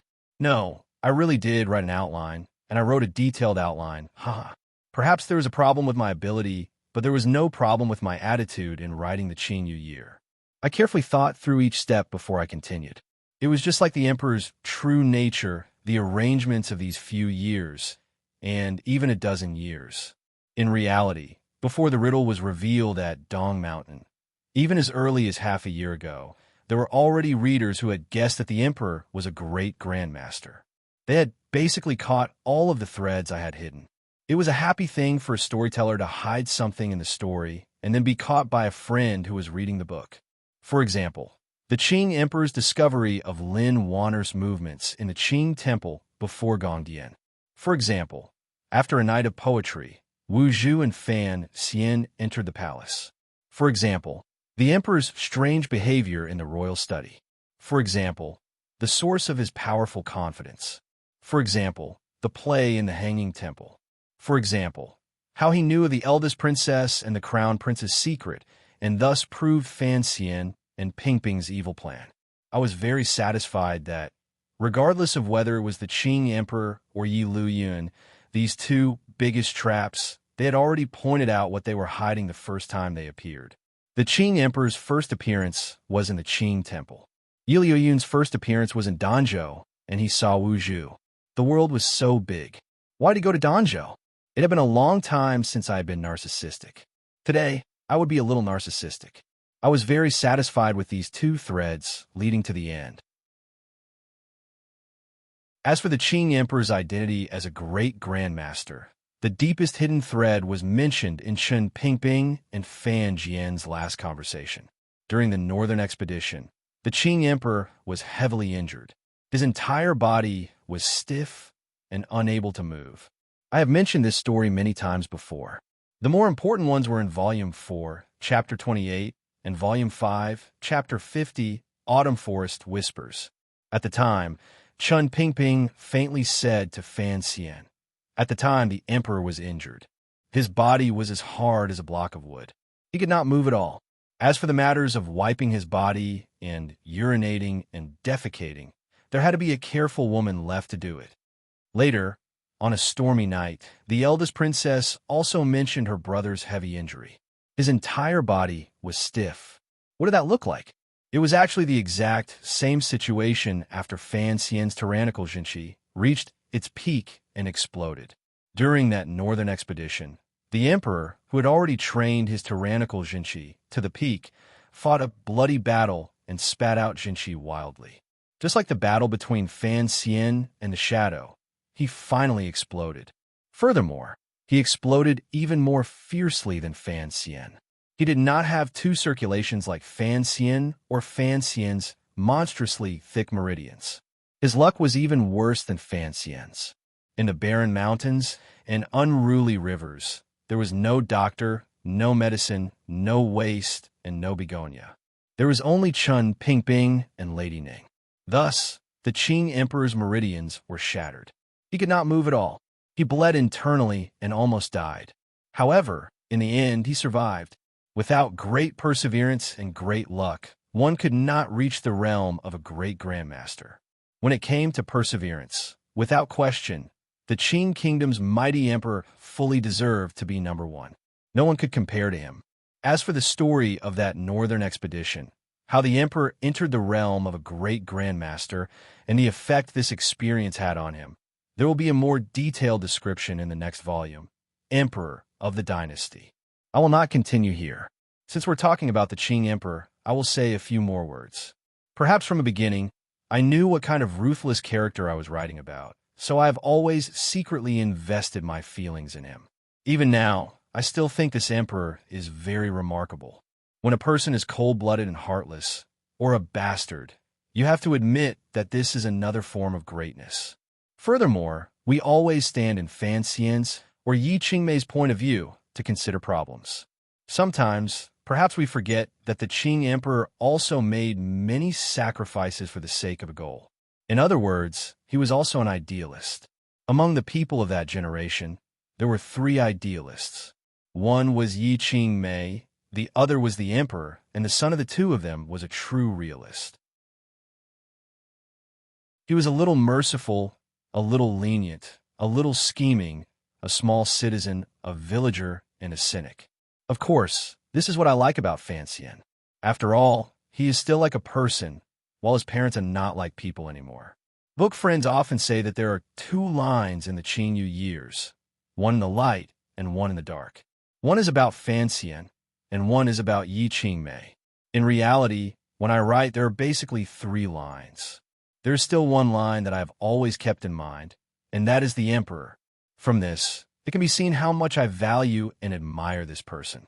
Admiration does not mean that I like him. My sisters, please understand this and promise me. When a woman reaches the pinnacle, she is Yi Qingmei. When a man reaches the pinnacle, he is the Qing emperor. These are just some of my personal thoughts. They are not necessarily correct. Furthermore, I have always thought that when things are too extreme, they're always very cruel to others and to oneself. Fan Xian is so good, so mediocre. So right now, he is so troublesome and difficult to endure. Things like feelings are always obtained through interaction. There are no innate feelings. For example, his feelings for Fan Jian and his feelings for Chun Pingping. Just as Gij Pig said, in front of the cave in Shi Mountain in northern Xi, Fan Xian mainly thought of Yi Qingmei as a distant and unreachable kindred, a friend connected by blood and heart, close but unfamiliar. However, her legacy lived on. Every breath of air carried the scent of that woman. Everyone beside him would retell the story of the past. Gradually, Fan Xian finally determined his own nature. He was already in the Qing kingdom. He was a part of this world. Yi Qingmei was his mother. This was the process of brainwashing. Fan Xian kept his distance from the emperor, but he had to admit that the emperor treated him well. Knowing favors was a good moral character. He could only blame himself, an orphan, for having such a pair of parents after his rebirth. But Fan Xian had also improved, a great improvement. It was an improvement in his worldview. This was a very remarkable thing. In terms of age, he was already a middle-aged man, yet he was still able to continuously revise his ideals. Particularly, his ideals had been washed away by death and appeared incomparably stubborn and ruthless. In the meadow, he stood up. In life, he should also stand up. He should gradually understand that life will always end. Some existences in life may be more important than life itself. Many people died in this volume. It is truly a sad thing, but I won't write anything to mourn those pitiful people because it is already written in the book. A few days ago, I saw a blog. The girl who wrote the blog, it should be a girl, right? Wrote a long review after Dawn Mountain. At the time, I remembered it. Later, I saw people transfer it in the book review section. Thank you very much. In a moment, I will move it to the public area for everyone to take a look. I sighed again. Writing this volume was very tiring, particularly the last dozens of chapters. It was truly beyond my expectations that I had written so many words in August. Sometimes, I found that some sour words were right. After writing for a long time, it was no longer me who controlled the story, but the story that controlled me. The people in the story had their own thoughts and were not controlled by me at all. Then, they had the desire to act and speak, and they used my hand to beat it out. That is why I wrote so quickly last month. It was because of this that I couldn't resist writing one paragraph after another. Perhaps it was because I had feelings for the characters in the story. Fan Xian had stayed in that world for a long time, so he had love. I had written about this world for a long time, so I also had love. Regardless of whether it was Vermilion Bird Story or Qing Yunyan, the latter parts were better written than the former. For the work of the 7th volume, I had taken the time these 2 days to read Qing Yunyan in detail from beginning to end and once again confirmed this point. It wasn't because I didn't put in effort at the beginning. It was because the characters at the beginning were all unfamiliar and distant to me. After writing 2 million words, I was already very familiar with these people's faces. Like the little girl selling noodles downstairs, I was happy and naturally familiar with them. The level of the later parts was better, but the level of the words did not improve. Especially after rereading, I found many wordy places, sticky places, and redundant words. This was a very shameful thing. My words were sloppy, but they were never clean. The cleanest words in Qing Yunyan still appeared in the chapter where Fan Xian killed the assassin when he was 12. The problem was that I had written that chapter for 4 whole hours, and the number of words was still very small. For the time being, I can't solve the problems with the words. Please forgive me. However, I still like the chapter names I chose. Every afternoon, after writing a few thousand words, I would worry about what to name it. Basically, it was all nonsense, but sometimes it was quite interesting. In the last 10 or so chapters, many readers pointed out that there were many famous foreign names. Some friends even asked in the book review section if I had been studying the history of foreign literature. Actually, what you said was right. The process of writing Vermilion Bird Story was a learning process. Until the end, I was still full of energy and my mind was full. Writing Qing Yunyan was a digging process. My mind was almost empty, so I decided to read. I wanted to read the world's famous books to fill my empty mind. Unfortunately, I still didn't manage to read a single book. I only sadly remembered many of the titles I found, such as The Grapes of Wrath, Father and Son, The Winter of Our Discontent, 100 Years of Solitude, and The Catcher in the Rye Field. Hey, you don't say. The names of these famous books really match the contents of the chapters. What a coincidence. It seemed my luck was similar to Fan Xian's. Although I couldn't read famous books to improve myself, stealing so many names helped. If I wasn't reading famous books, what was I reading? Of course, novels from Qidian. I read a lot of novels. You can see on the rankings, I basically read them because I like to read. This was the starting point of my writing. Yes, it was time for the book recommendation at the end of each paper. Of course, I won't talk about the old books because everyone on Earth knows about them. I'll just talk about the books I liked in the past few days. The first book is called The Ordinary Life. This is my favorite in the past half a year. Warning, it's a book for girls. Don't read it unless you like it, but I want to strongly recommend it to everyone. It's not just light, not just the irrepressible mockery at the beginning, not just the detailed descriptions. The key is the portrayal of the characters, the fluency of the writing, and the most alluring fantasies at the bottom of the words. Shunning is the most suitable character to be a daughter. That's why Fan Xian named his daughter Shunning, because I hoped that Xiao Hua would be like Shunning. Wan Ning is the best character I've described in the books I've read in Qidian. Who does she resemble? Like Dingya, Li Shiming, Shi Xiongzi, Li Xioning, these seniors in the long river of history. In Qidian novels, there are very few characters that make you like. I can't say it, but it's good. And I always thought that the boy that the author wanted to make fun of at the beginning didn't die. That's what I firmly believe. My friend especially insists that shunning is the best match for CC, and he wanted to make a lot of noise. But I think that unless this CC isn't the CC, then we should just forget about it. Coincidentally, the second book I recommend is my friend especially Bai's new book. He's written about Shaolin monks and evil Ming. Now he's writing about the fist chi. He always goes the hard route, and it makes people like me feel a bit of pain. I want to read about love and ambiguity, these urban things, but he wants men to go to this extent. The fist chi should be published today. This story is really hard. If everyone wants to read something straightforward, then read this book and train your spirit. The third book I recommend is Chaotic Clouds, student Chui Hua's new work. The quality is guaranteed. Chui Hua is Ning Chuiya. That guy is finally back. Yes, of course, this book has very few words. If I recommend it, it will certainly attract discussion. But I have to admit that I've been reading this book since the beginning. I've been reading it all the way until the end of his draft. Of course, the draft is more than just the words posted now. If I remember correctly, Chaotic Clouds should have been written more than half a year ago. In the end, it took so long for it to be posted. Xiao Chui put in a lot of effort. She put in so much effort that it took her a lot of effort to write. It was truly admirable. I need to read it carefully. After talking about the 6th volume and recommending books, I will talk about the 7th volume, which is the final volume of the Qing dynasty. This volume is very troublesome, very troublesome. I will try to finish it before the end of the year and draw a satisfactory full stop. I don't need to worry about a bad ending because cats care about their tails the most. Cat owners all know this. The 7th volume, Emperor of the Qing dynasty, has 3 periods. Of course, it is still the traditional way. It is impossible to suddenly and inexplicably start. However, there are some things that start in the 8th year of the Qing calendar that I cannot talk about specifically. Everyone, please follow me as I unfold it. The joy in front of the palace is not joyous. As for Emperor of the Qing dynasty, perhaps it looks a bit depressed, but I want to twist it into a bright youth. Everyone, look at how happy I am writing this summary. You will know what kind of emotions I am cultivating. However, because the 7th volume is too troublesome, I need time to organize my thoughts and outline.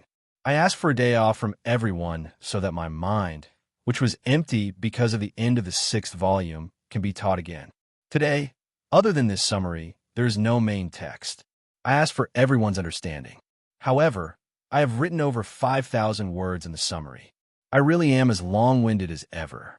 It is very strange that I did not update on the first day of the month, but I cannot help but urge everyone to vote for me. It is said that it is easy to go from frugality to extravagance, but difficult to go from extravagance to frugality. It is difficult to go from extravagance to frugality. It is difficult to go from the vast ocean to the water. Apart from Mount Wu, it is not clouds. Taking a flower bush, I am lazy to look back. Half fate, the monthly vote, and half fate. I raise my cup to invite the bright moon. I did not want to be scolded, so I quickly stopped being sour. Finally, I congratulate teacher Wang Haidong for having children. Mother and daughter are safe. As a mother, her stomach was stabbed, but as a father, his feet hurt. This is a small matter. Haha, I congratulate him again. Yes, it is about the same time as Fan Xian's father.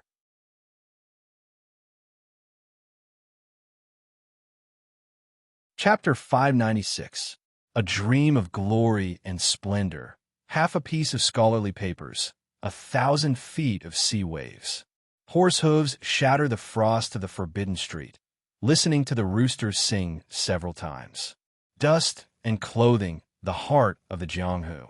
Out of the royal phoenix net, Muyi Qi Shouyang, sighing that Han Peng did not end. Early in the paper, the demonic form. Yuan Wang, Yuan Heng, the emperor of the court, as the inscription. The clouds in the sky were like wet cotton, ready to squeeze out water at any moment. They were also like large lead ingots, heavy and not something the air could hold. They were probably going to smash into the world in the next moment. Rain was already trickling down from the leaden clouds and dripping to the ground. No one knew when it would become a torrential rain. Song Shuren, once the best litigation master in Jingdo and nicknamed Rich Mouth, now had white hair at his temples. His features were no longer as free and at ease as before. He was much more steady. He gazed calmly at the sky. No one knew what he was thinking. A moment later, he pulled back his gaze and sat in a chair, feeling a bit tired. Beside him, someone had brought him hot tea. He took a sip and rinsed his mouth. He then accepted a scalding hot towel and pressed it against his eyes. Only then did he feel more energetic. There were also people behind him massaging his back and legs. There were also people who began to fan him. However, the autumn of the 9th year of the Qing calendar was already cold. Additionally, the autumn rain was about to arrive. Jingdo was completely cold. How could he stand the fan? Song Shuren couldn't help but shiver. The person beside him in black official robes glared at the subordinate holding the fan. This Overwatch Council official was the head of the First Bureau, Mutai. He looked carefully at Song Shuren and said, "Sir Song, are you confident?" Although Song Shuren had heard this title for a year and a half, he was still not used to it. His brows furrowed, and he calmly replied, "Don't worry, sir." This litigation master's first official appearance was in the 4th year of the Qing calendar on behalf of Minister Guo's family. He sued the son of the assistant minister, Song Shuren, for fighting underground in the middle of the night. That case was also a rare complete defeat for Song Shuren. However, he truly caused a stir in the Qing court because of the property dispute lawsuit involving the Jiangnan Ming family in the 6th year of the Qing calendar. In that case, relying on the Overwatch Council Commissioner Fan Xian's strong support, Song Shuren spent half a year in the Suzhou government. He demonstrated everything he had learned in his life to the fullest. He forcefully grasped the loopholes in the Qing law and Ministry of Justice's rules and completely defeated the natural inheritance right of the legitimate eldest that was deeply imprinted in the hearts of the people. This Ming family property dispute lawsuit was truly in Jiangnan, aimed at the Jingdo royal palace. It had to be said, later, the emperor's worship to the heavens to depose the crown prince, as well as the crown prince's final forced rebellion, all had an unclear connection to this lawsuit. In Jiangnan, Song Shuren's glory was limitless. However, when he returned to Jingdo, the crown prince had not been deposed, and the empress dowager was furious. The old woman had only quietly said a few words, and the world's best attorney had been kneaded into an ant by the palace. His family's property had been confiscated, and he had to see the world look down on him. He set up a stall in Lotus Pond Square and struggled to survive. Fortunately, Fan Xian returned to the capital at that time and secretly sent him out of Jingdo. He also gifted him a large sum of money as a form of repayment. At the beginning of the 8th year of the Qing calendar, the Jingdo matter was settled. Fan Xian brought Song Shuren's family back and bought him a manor in the west of the city. At the same time, he gave him the identity of an official. Although the best attorney in the world could earn money, his status was not as high as an official's. Song Shuren was endlessly grateful. At the same time, he knew he had to sell his life well for Sir Fan Jr. Additionally, after experiencing the baptism of these few years, Song Shuren was no longer as arrogant as before. Instead, he appeared steady and ordinary, but he still had a powerful ability to execute laws. His present identity was an official of the 8th Bureau of the Overwatch Council's legal department. He was responsible for helping the Overwatch Council fight lawsuits.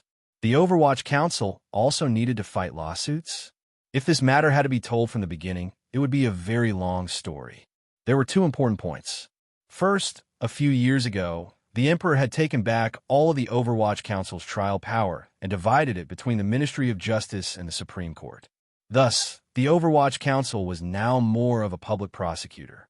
During these 2 years, the little Duke of the Overwatch Council seemed to have been provoked by something. After asking for the Emperor's edict, he began to purge the governance of officials. The Overwatch Council had captured countless corrupt officials in various roads, counties, and departments. If they captured a criminal official, they had to be interrogated. If they were just handed over to the Ministry of Justice and Supreme Court to interrogate, the Overwatch Council would not be satisfied. Sir Fan Jr. would also not agree. Everyone knew that officials protected each other. Since the Overwatch Council wanted to investigate the governance of officials, they would not give these civil officials a chance to band together.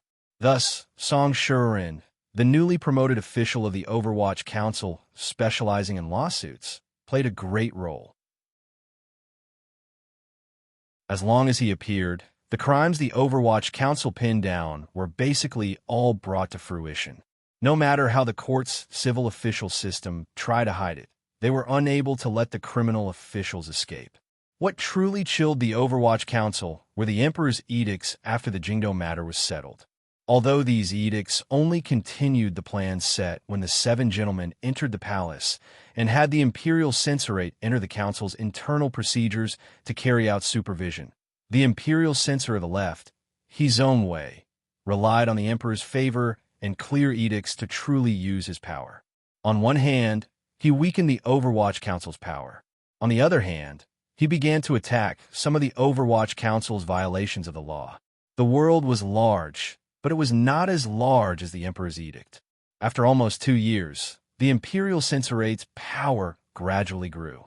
It was like a rope across the Overwatch Council's neck, making it difficult for the Overwatch Council officials to breathe.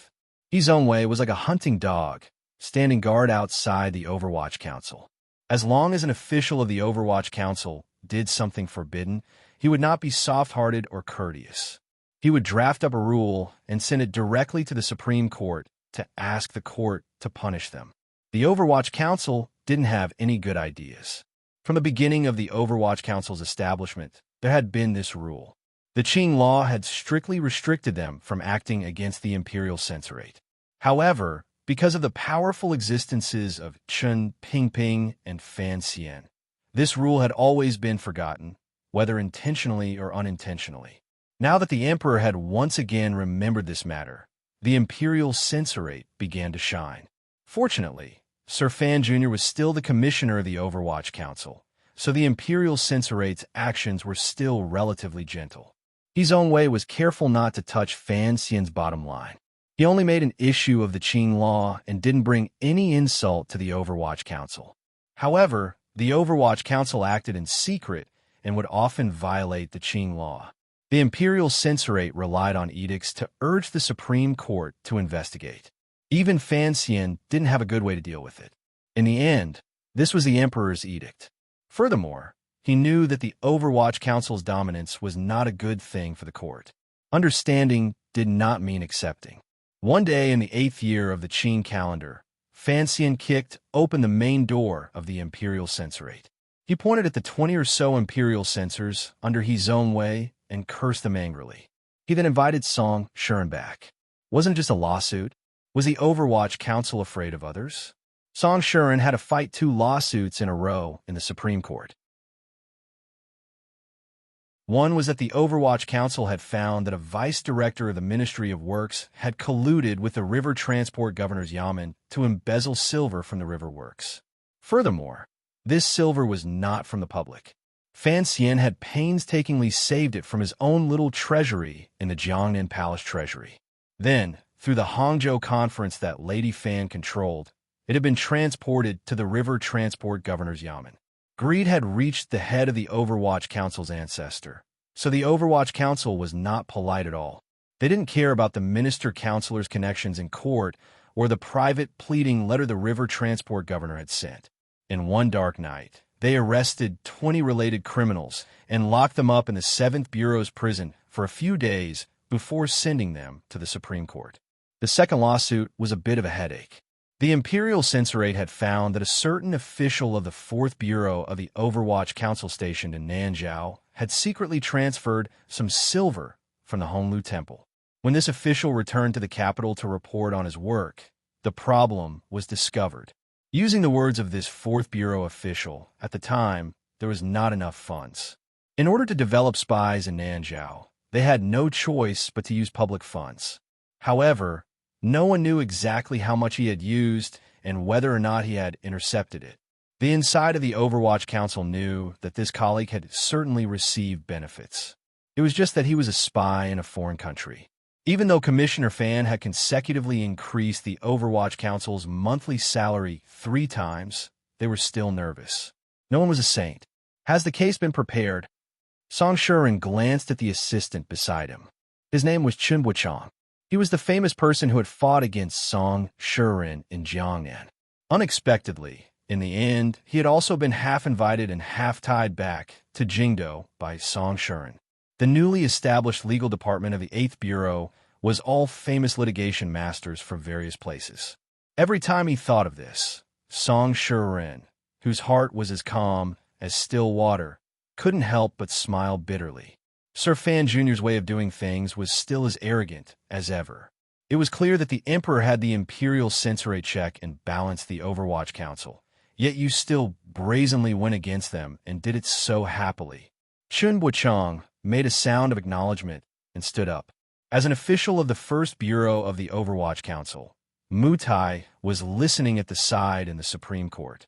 He wanted to see how the Vice-Chancellor of the Ministry of Works was treated and to ensure that the official of the 4th Bureau of the Overwatch Council would not suffer too much. All of the officials of the Overwatch Council admired the 8th Bureau's legal department because they knew that these former litigation masters were the greatest protection for their interests. He patted Song Shuren's shoulder and sincerely said, "Good luck, sir." Outside the Supreme Court, the rain gradually fell lightly. Song Shuren took a sip of tea. His face was full of confidence. With his hands behind his back, he walked toward the yamen of the Supreme Court. He walked steadily, completely disregarding the Ministry of Justice and Imperial Censorate inside. He walked confidently and confidently. The Jingdo commoners watching the spectacle across the street cheered in unison. They all hoped that the Overwatch Council would be able to chop down all of those corrupt officials. It had to be said that during these 2 years, the Overwatch Council's power had been greatly reduced, but its reputation had improved greatly. Fan Xian had used a few years of time to finally pull the Overwatch Council out of the darkness a little. Using a series of thunderous purges, he had established a glorious image among the people. Presently, the direction of discussion among the people was basically biased toward the Overwatch Council and felt disdain toward the Imperial Censorate. Song Shuren walked toward the Supreme Court. His expression was calm, but his heart was not. Working for Sir Fan Jr. was indeed delightful. Not only was it delightful to win, but he could also receive the support of many people. This was not easy. In over a year, Song Shuren had helped the Overwatch Council fight cases and had never lost. This time, it would certainly be the same. However, he had already completely offended the entire Qing civil official system. He knew that he could no longer get off the Overwatch Council ship. Once he did, he would be swallowed by a giant wave. However, he was not afraid because the person at the helm of the Overwatch Council ship was Sir Fan Jr. As long as Sir Fan Jr. was here, no one in the world would dare to harm him. There are some problems on the Nanzhao side. The Imperial Censorate and Ministry of Justice have taken a large amount of silver from that official's home. Chun Chang looked at his expression and carefully reminded him. Return the stolen goods, remove from office, not guilty. Song Shuren didn't turn his head.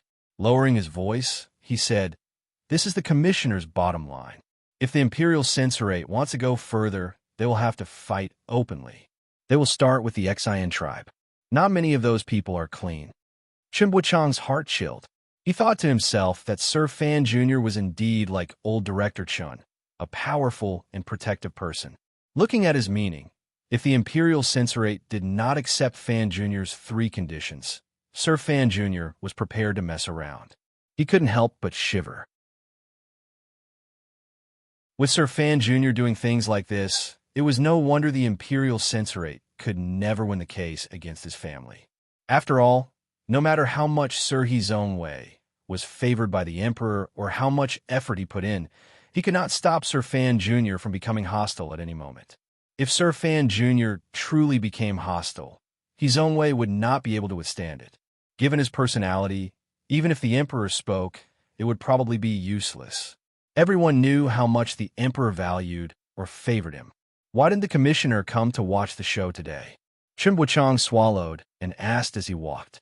During this year, Fan Xian's greatest interest seemed to be acting as a backer for his subordinates, listening to the Supreme Court's trials and watching the imperial censorate's ashen faces. Logically speaking, it was fine to send an official of Mu Tai's level to listen. Even Yin Bingyun couldn't be bothered to come. Yet he kept coming. This little duke sat with his legs crossed in the Supreme Court yamen. All of the trial officials began to feel afraid. No one dared to use torture on an Overwatch Council official. This was the effect he wanted. The Emperor has sent him out. Song Shuren only vaguely knew some inside information. He didn't say anything more. Rubbing his wrist, he glanced at the Imperial Censorate and Ministry of Justice officials in the hall. His face darkened. With a cold huff, he began to fight. Heading west from Jingdo, going around the verdant Song Mountain, crossing a number of clear rivers, and, after a dozen more days, entering an area where hundreds of li of military land was being cultivated. This was one of the Qing Kingdom's 7 main roads, Shiliang Road. This road was the poorest place in the Qing Kingdom, but it was also the place with the strangest scenery. Most of the land along this road had been repeatedly fought over by the Central Plain and the Hu people over hundreds of years. Until the Wei Kingdom weakened, the Qing Kingdom and its predecessor, the vassal state, began to rise in secret. This country had not yet advanced into the heart of the land when they began to demand 1,000 years of blood debt and land from the Hu people. After fighting for many years and many people died, this piece of land was finally firmly controlled by the Qing Kingdom. At the same time, they built a number of new cities on it and moved in many people. However, it was, after all, a newly prosperous land. Other than farming, commerce was not developed. There were also no valuable products. It was only in recent years that the fleeing of the people who moved in had improved slightly. There were only flat and rarely tended fields, endless lines on the horizon, and the protruding mounds at the edge of the line. The barren desert in the distance looked desolate. The sun here set later than anywhere else in the land. The blood-red dusk enveloped the vast land and reflected a majestic city. It was completely piled up from earth and stone. It suddenly appeared at the edge of the land, flaunting the Qing Kingdom's powerful national and military power and intimidating the people on the grasslands further west of the majestic city. This was Dingzhou, an important city on the western frontier. The road from Jingdo to Dingzhou was maintained very well. It could accommodate 8 horses traveling side by side. Back then, who knew how much manpower and wealth had been expended? However, it ensured the eternal peace of the Qing Kingdom's west and firmly controlled this large piece of land. No matter how one looked at it, it was worth it. A group of carriages sped toward Dingzhou on this road. It seemed that they wanted to enter Dingzhou before the sun set. However, looking at the mountain in front of them ran the horse to death, particularly on this piece of flat land. Dingzhou seemed to be in front of them, but was far away on the horizon. It looked like they would not be able to enter the city before the city gates closed. About 20 li from Dingzhou was a courier station. This courier station was not a military courier station. It was not under the jurisdiction of the Dingzhou army. Rather, it was a courier station managed by the Ministry of Works. Thus, it appeared a bit run down and old. 7 or 8 men were yawning under the light of the setting sun. They had already eaten dinner and were preparing to gamble later. The sky gradually darkened. A strange smile suddenly appeared on the men's faces. They moved closer to the rear courtyard and listened to the sounds coming from inside. They covered their mouths and laughed, thinking that the person inside was too impatient. In a stone room in the backyard, the only official of the relay station was hugging a woman's snow-white thighs. His hands were pressed against her soft breasts, and he was moaning nonstop. His body was covered in sweat, and the room was filled with the smell of lust. Dingzhou was far away and did not have much entertainment. Night came too late. Thus, each time the sun set, he would seize the moment and carry out this only form of entertainment. The woman beneath him was a prostitute he had brought from Dingzhou. Although the prostitutes who were willing to leave the city were all average in appearance, he liked this woman's charm and the soft flesh on her body. Holding the slippery courier in his hand, he was incomparably happy. He felt that the woman beneath him seemed to be made of cotton candy, particularly her eyes, which were sweeter and more greasy than the well water in Dingzhou. The 3 liang of silver he earned a month was truly worth it. Just as he was enjoying himself, the door to the room was suddenly pushed open. The courier didn't even turn his head as he cursed. If you want to listen, then listen. If you want to see, then look. F***CK. Why didn't you tell me to be careful? How dare you barge into the door? Be careful not to make me sick on horseback. The prostitute beneath him also giggled. She was not at all afraid of being seen. Suddenly, the courier felt that something was strange because there was no sound behind him for a long time. He unconsciously turned his head and saw it was a stranger. Startled, he quickly jumped up from the Kong and fastened his pants. He did not forget to pull over the black quilt and cover the prostitute's white lower body on the Kong. The courier wanted to let loose a torrent of curses, but seeing this stranger's expensive attire, he was probably someone he couldn't afford to offend or an official. His mouth became dry and he became afraid. In a trembling voice, he said, "Who are you?" Fan Xian sat in the only chair in the courier station and looked at the large group of people kneeling in front of him. Furrowing his brows, he said, "I told you to get up, so get up quickly." He had come to Dingzhou on the emperor's edict to reward the army. He said it was to reward the army, but the secret edict he had received in the royal study had some other content. During these 2 years, the Hu people in the West seemed to have taken some stimulant or tranquilizer. They changed their romantic battle tactics of the past and began to attack Dingzhou in an organized fashion. Furthermore, their battle tactics had become very cunning. Although the Yi family still managed Dingzhou's military affairs, Yi Zhong was in charge of the Bureau of Military Affairs. He had to manage all the armies under heaven, so he could not personally keep watch. Additionally, the Hu people's attacks were too fierce. In the first year, the situation in Dingzhou was very dangerous. Fortunately, the emperor personally moved the soldiers from the various roads to take turns to provide support. Only then did the situation stabilize. The emperor and Fan Xian had long seen that there were problems, but without first-hand information, no one knew what was happening within the Hu people. The situation could not continue like this. If Shihu continued to develop like this, it would probably become a great threat to the Qin kingdom. Thus, Fan Xian had made this trip. He had to listen to the personal reports from the generals in Dingzhou and understand the situation. Furthermore, Fan Xian knew that the emperor had personally moved the 5 roads to the west with the intention of using the Hu people's knives to sharpen the Qin kingdom's swords. The Hu people's attack just happened to give the Qin kingdom a chance to train its military power and prepare for the war to unify the world in the future. Since he couldn't make it to Dingzhou, he could only rest for the night in this dilapidated relay station. Unexpectedly, no one came to welcome him when he entered. 7 or 8 men were eavesdropping like children. Fan Xian was curious and pushed open the door to enter. Unexpectedly, he saw a live erotic scene.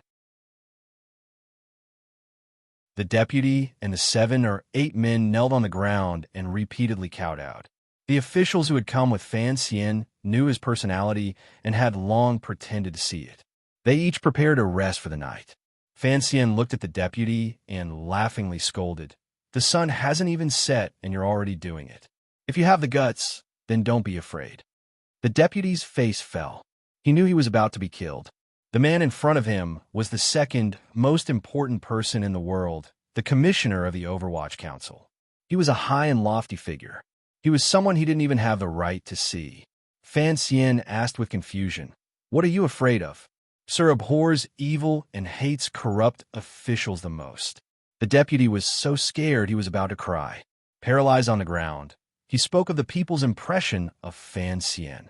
Fan Xian rubbed the back of his head in confusion. He thought to himself that he was already the father of 2 children. Why was it that in the hearts of the people, he seemed more and more like an otherworldly saint or demon?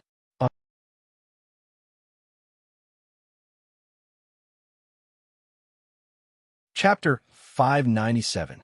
The sky was still beginning to brighten when the group of people from Jingdou rose and washed up. This time, Fan Xian had brought all of the council's people. Other than Mu Feng, who is now in charge of the Qinian unit's matters, the rest of the people were made up of members of the 2nd and 6th Bureaus.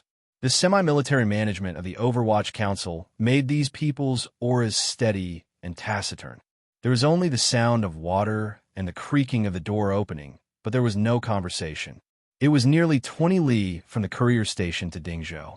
Speeding along the 8-horse wide road, it didn't take much time. Furthermore, they didn't need to cherish the horses. When this group of people arrived at the east gate of Dingzhou, the sun had not risen very high. There was a glimmer of coldness in the warmth. However, the vegetable farmers lining up to enter the city, as well as the merchant groups from the Central Plains, had already formed a long line. Autumn had not yet deepened in Jingdou, but the soldiers of the large city on the border had already begun to put on armor padded with layers of cotton. Fan Xian glanced at them inconspicuously and then indicated for Mu Feng, to prepare the documents for customs. From the beginning of his trip to Dingzhou, Fan Xian had not prepared to reveal the imperial envoy's honor guard. Of course, there were only a dozen people. Even if he wanted to, he couldn't. This group of people disguised themselves as Jiangnan merchants. In their hands, they held travel passes and tea contracts issued by the Ministry of Revenue and the Palace Treasury Transport Company. The reason they had to disguise themselves like this was not because the court had any suspicions about the inside of Dingzhou. Rather, it was because Fan Xian wanted to meet someone in private. In order to ensure that person's safety, it was best not to go through the court's channels and meet in private. After all, the Hu people had suddenly become enlightened. The Emperor and Fan Xian both suspected that there was a capable person in charge in Shihu. Who knew if there were spies planted by the Hu people in the military and political manners of Dingzhou? The soldiers at the East Gate did their inspection work very meticulously. Fan Xian did not line up. He stood to the side of the line and watched with cold eyes. He quietly nodded his head. The Yi family had operated on the western frontier for decades, yet they had not slacked off at all. No wonder the emperor appreciated them so much. The deputy at the courier station wiped the cold sweat from his forehead and followed behind Fan Xian. His heart was pounding. He had also changed into merchant clothing. His face had been tampered with by the Overwatch Council officials, making him appear even more wretched. However, he didn't understand why the noble in front of him would bring him into the city and why he had a dress like this. The line quickly reached Fan Xian's group. Fan Xian noticed that although the Dingzhou soldiers were strict in their inspection, they did not take the opportunity to collect any benefits. Furthermore, they did not purposely make things difficult for the merchants and farmers from all over. Their speed was very fast. Mu Feng handed over the customs documents, travel passes, and tea deeds that he had prepared. The official stilled slightly and furrowed his brows. He seemed to find something strange. Fan Xian watched from the side with narrowed eyes. He didn't know what had gone wrong, but he didn't panic. In any case, in the afternoon, he was going to the governor's manor in Shiliang Road to reveal his identity. There shouldn't be any misunderstandings between the two sides. The official surprise was not because there was something wrong with the documents. Rather, it was because they were too beautiful, particularly the seals and signatures. They were all from the heads of the yamens. Thus, it meant that the identities of this group of merchants were very important. Otherwise, why would the old officials in court personally inspect these documents? Fan Xian and his group had not expected that they would attract other people's attention. It was very simple for the Overwatch Council to make these documents. However, the Imperial Censorate had been keeping an eye on them recently, so they had simply gone to the various yamens to find the real thing. However, if it was too real, it would be too eye-catching. If it was still Wang Qinian responsible for all the details around Fan Xian, presumably he would not make such a mistake. The official glared coldly at Mu Feng, and then unconsciously glanced at Fan Xian. He understood that this noble and beautiful young man was the true leader of this group of merchants. Fan Xian did not look back at him. He was looking with interest at the Dingzhou city walls in front of him. He wondered to himself, Dingzhou is surrounded by plains or wasteland. Where did these large rocks come from? Is there yellow soil stuck between the rocks? Can this be used to build city walls? The official furrowed his brows. Unconsciously, he did not want to provoke this arrogant young man. He nodded and let them pass. After the group of merchants entered the city, he called over a subordinate and said a few words in a low voice. Fan Xian didn't know that his appreciation of the city walls would give the Dingzhou soldiers the impression that they were arrogant. He truly liked to use his own eyes to see everything in this world. After all, it was a rare second life. He always had a strong desire to explore the beauty, history, and existence around him. He had seen Shangjing's centuries-old city walls and was very familiar with Jingdou's heavily guarded city walls. It was rare for him to come to the westernmost city of the kingdom, Dingzhou, so he was curious. Furthermore, he still felt some regret in his heart. He didn't know when he would have the opportunity to see the legendary largest city in the world, Dongyi. The deputy, who had followed him into the city with a long face, gradually understood why the Duke of Danbua had brought a minor character like him into the city. The Duke was preparing to go shopping. The streets in Dingzhou were a mess with all kinds of streets intersecting. Without a local leading the way, there were many nameless places that would be impossible to find. What gave him a headache was that it seemed to be the first time the Duke of Danbua had come to such a remote place. Yet he was interested in everything. He wandered everywhere and did not find it tiring.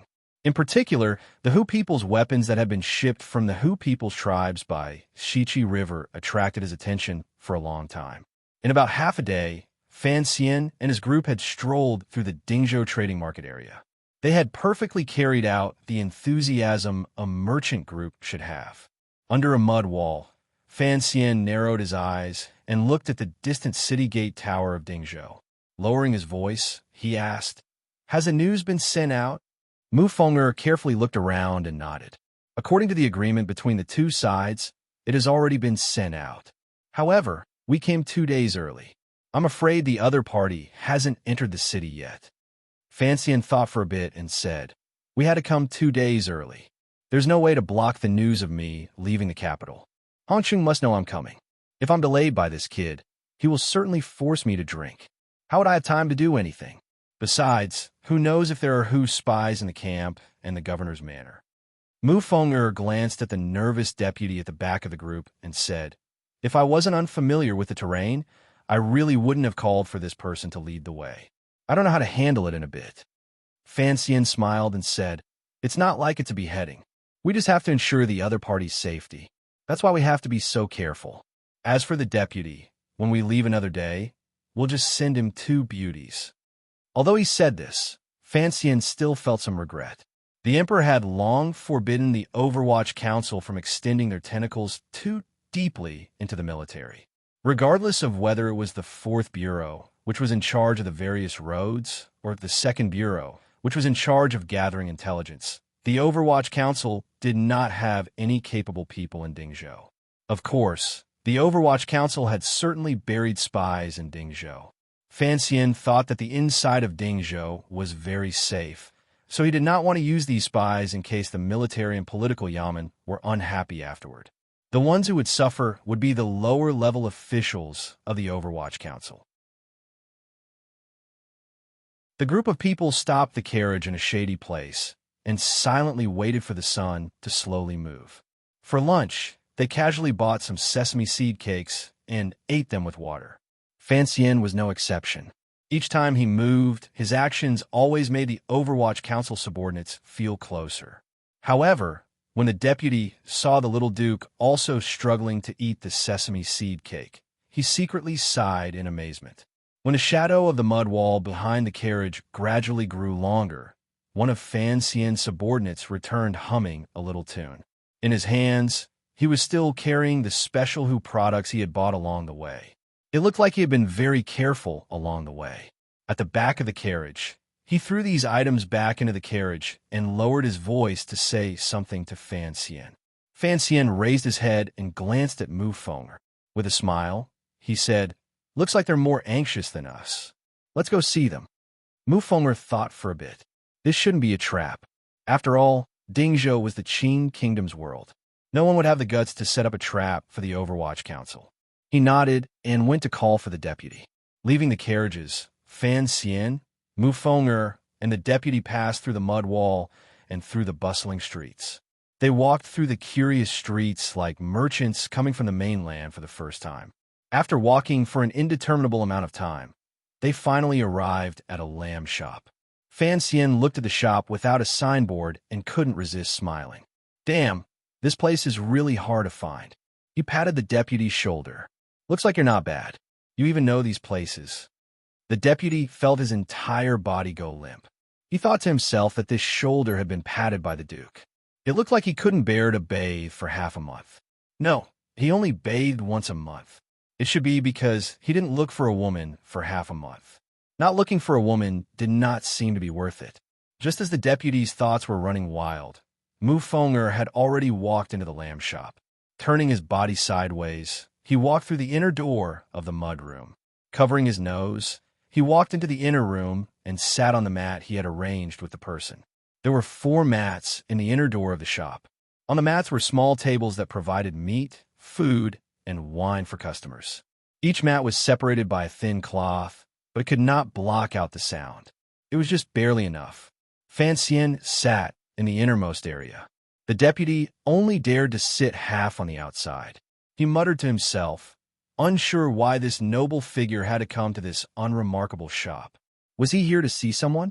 Then, he fearfully accepted the bowl of wine the Duke handed over and carefully took a sip.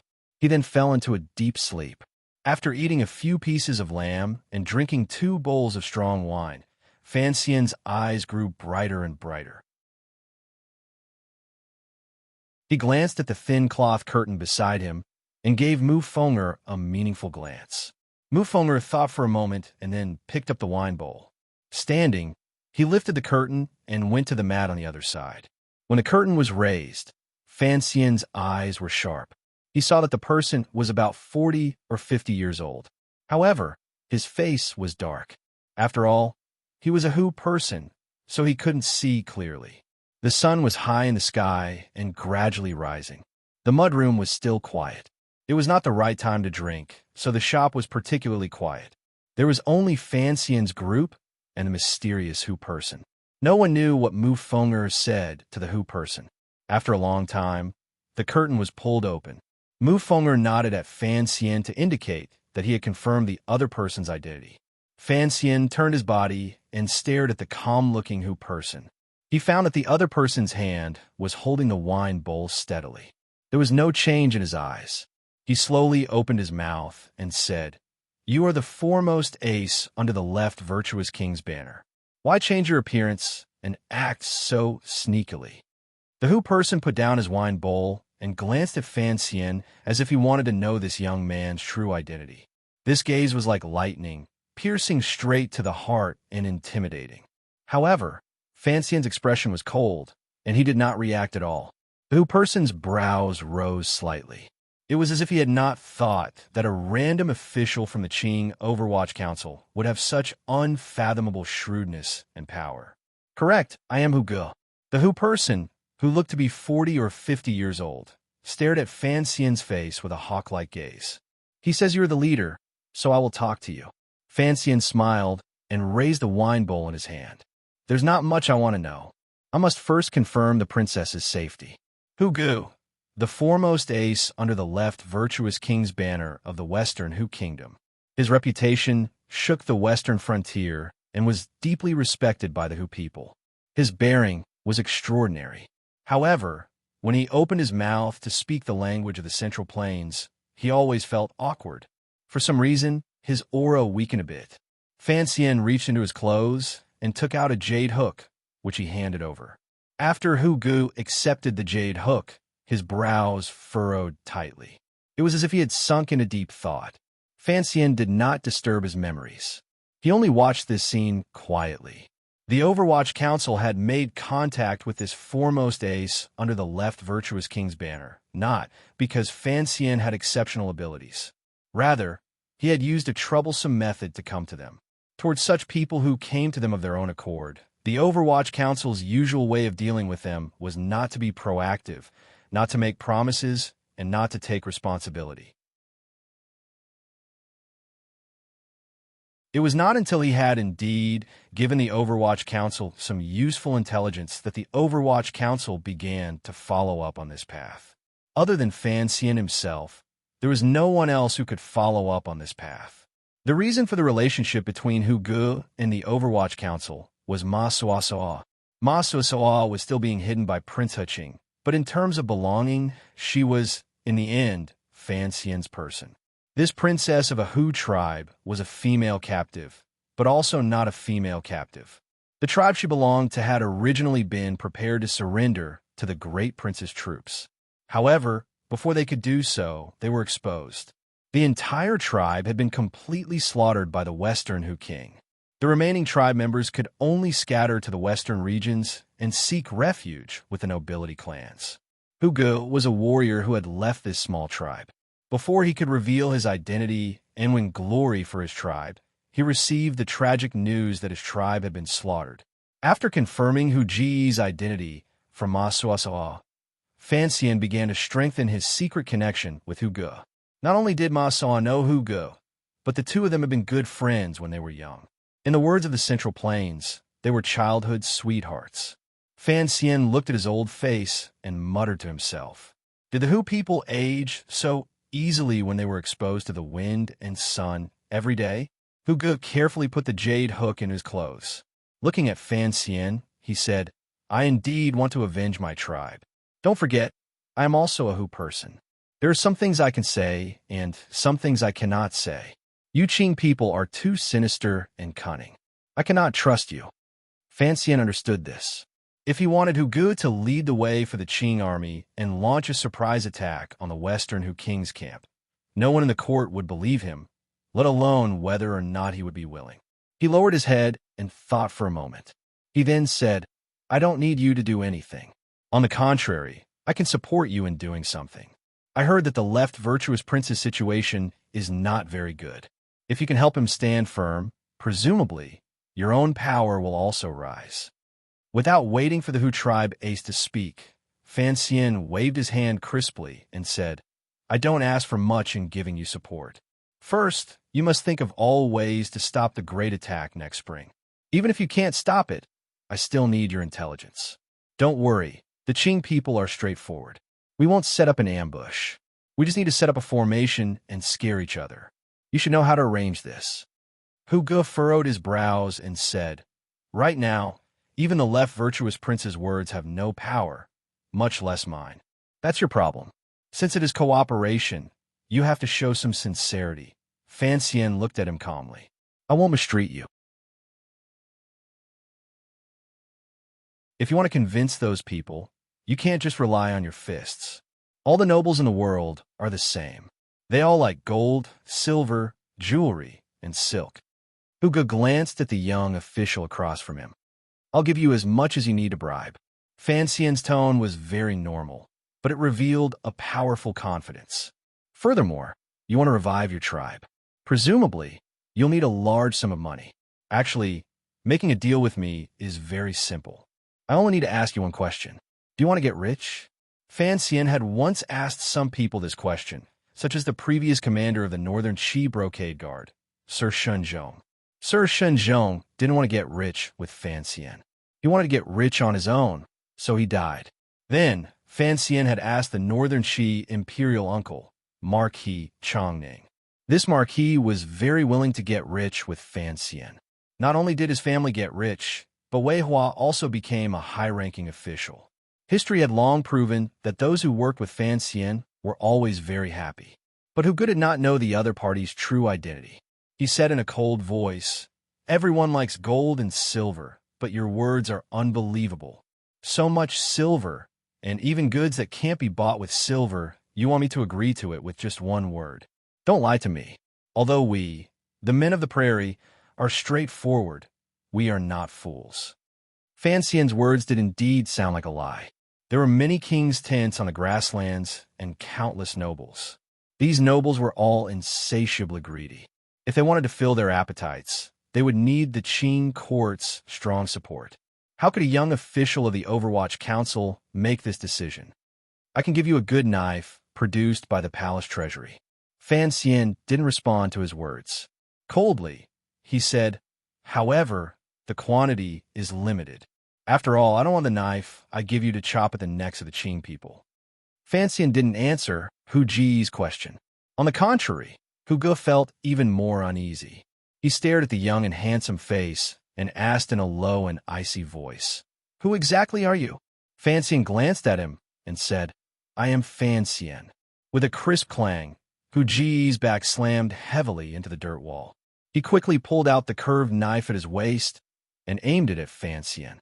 The dust on the dirt wall fell down and stained the food and wine on the table. Hu Ge looked at Fanxian with great caution. A glimmer of fear rose in his eyes. Fanxian lowered his head and tapped his fingers on the table. He had not thought that his true identity would scare the other party to such an extent. How could this person be called the foremost ace under the left virtuous king's banner? He had no idea that the name of Commissioner Fan of the Qing Kingdom's Overwatch Council had long resounded through the world, far away from where the Hu people lived. In the hearts of the Qing people, Sir Fan Jr. was brilliant and eye-catching. In the eyes of the Qing Kingdom's enemies, this legendary young man was the #1 target to guard against. Up until now, the Hu people had never been taken advantage of by Fanxian. However, they had been taken advantage of by Chun Pingping many times. Thus, they had endless fear and wariness toward Chun Pingping's successor. After Fanxian admitted his identity, Hu Ji's first thought was that today's meeting was a trap. His second thought was that if this was not a trap, then this transaction would also consign the Hu people to eternal damnation. "Don't be so afraid." Fanxian raised his head and slowly said, "Correct. I am the head of the Overwatch Council. Don't worry, I'm also a good businessman. Don't forget, I control the court's palace treasury. If you don't believe in my trustworthiness, you can send someone to the central plain to investigate." "I'm not afraid." Hu Ge had already calmed down. A wolf-like wildness appeared in his eyes. Staring at Fanxian, he enunciated each word clearly. "I just didn't think that someone of your status would lower himself to come see me and be so brave. This is the world of the Qing Kingdom. This is Dingzhou. I don't think there is anything special about my courage." Fanxian looked at him and said, "Even a Hu person like you dares to come see me. Why wouldn't I dare to see you? You don't know how much your head is worth." Hu Ge said, "Are you not afraid that I will set a trap here and kill you?" Fanxian glanced at him mockingly and wiped the meat oil in his hand onto the cloth curtain beside him. "This shop is filled with your people from top to bottom. If I was afraid of you setting a trap, why would I come in and sit and drink? Besides, do you think you, the so-called foremost ace under the left virtuous king's banner, can kill me?" Fanxian furrowed his brows as if he was looking at an insensible child. "You have a long name, but your courage is not much." A person's name was like a tree's shadow. The most powerful ace of the younger generation in the Qing Kingdom had long branded his figure in the hearts of all martial artists. Hu Ge indeed did not have the courage to carry out such a dangerous attempt. Fanxian stood and stared into his eyes. "I don't care what you're thinking. Since my conditions are out, I want to know that person's name." This was the piece of intelligence that the Overwatch Council cared about the most in their probing contact with the other party during these 3 months. The person hidden in the Hu King's tent was hidden very deeply. Furthermore, he had brought great harm to the Qing Kingdom. The Overwatch Council and Bureau of Military Affairs had tried everything they could, but were still unable to find out who that person was. Even the two councils were not sure if there was such a terrifying military advisor in the Hu tribes, or if the two virtuous kings and the chief had suddenly been enlightened. Fanxian did not think so. The Qing emperor also did not think so. The father and son had the same judgment.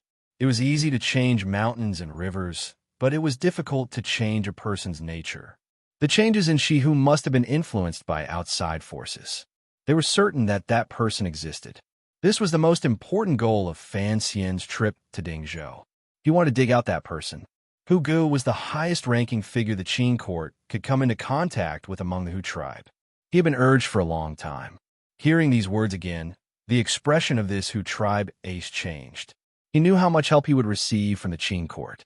Furthermore, Sua's life and death were in the hands of this young man in front of him. He didn't have much of a choice. However,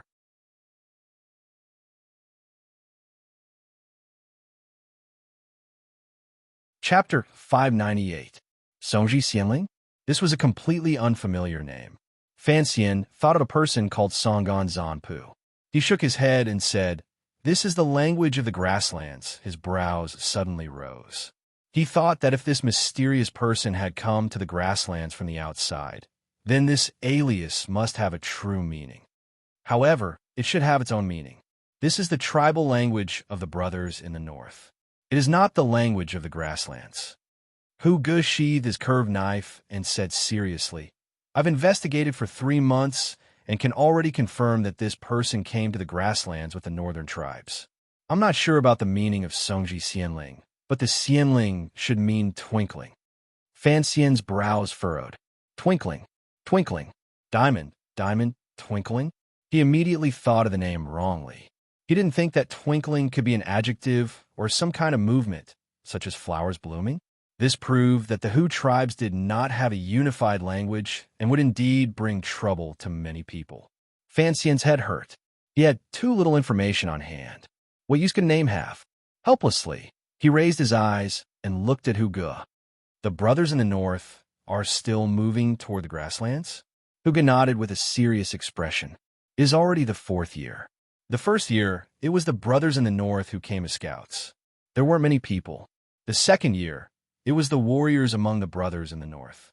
This group had the most people. In the last 2 years, it has mainly been the elderly, women, and children who had stayed in the north. They have moved with great difficulty along the path open to the side of the meridian of the sky. If Songji Xianling is a tribe member in the north, then what year did he come to the grasslands? It should be the group from before. Although this person is mysterious, since he can influence the decisions of the king's tent, he must have the absolute support of the brothers in the north. Otherwise, who would listen to him? You're saying? Fan Xian stared into Hu Ji's eyes. The brothers in the north have already established themselves on the grasslands and received the king's approval. This is natural. They are very brave. Although there are only tens of thousands of them, almost all of them are warriors. Additionally, their tribes are more united than the people on the grasslands. Furthermore, their requests for water and grass areas are not greedy.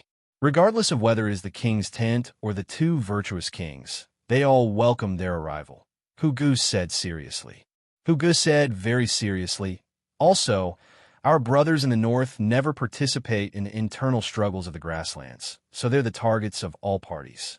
Although their voices are still steady, they seem to be getting louder and louder in our ears." Fan Xian nodded and didn't say anything. The source of the Qing kingdom's tight situation on the western border was because of the continuous natural disasters to the north of northern Qi. Heavy snow sealed the plains and forced the northern barbarians to migrate tens of thousands of li to the grasslands. The ruthlessness of the Western Hu and the tyranny of the northern barbarians combined. The pressure on the Qing border increased. He felt a chill in his heart. If the Hu people truly united, Qing kingdom would be in big trouble. After decades of Qing kingdom conquest, the Hu people had long been weak. Additionally, there was the Overwatch Council's 30 years of slightly weakening provocations and evil schemes. The Shihu side was not a threat. No one would have thought that the arrival of the northern barbarians would be like a shot in the arm for the Hu people. Songji Xianling seemed to have a way to bridge the divide between the Hu people. Tell me about the current situation on the grasslands. Fan Xian looked at Hu Ge in front of him. His expression was calm, but he was thinking that even if Songji Xianling could temporarily unite the Hu people, since he had found Hu Ge, he would certainly be able to tear open a large hole within the Hu people. When he thought of this, he couldn't help but feel a little excited. If the plains were a game of chess, then the next step would be for him, and that's Songji Xianling, to place their pieces on the board. They would go back and forth and see who would emerge victorious in the end. Of course, it was him, Fan Xian thought. He had to win because he had acutely captured Songji Xianling's plan hidden in the deepest depths. He greatly loathed her thoughts. The temperature difference between day and night in the west was great. The sun slowly moved. It was as if the temperature in Dingzhou had given some order.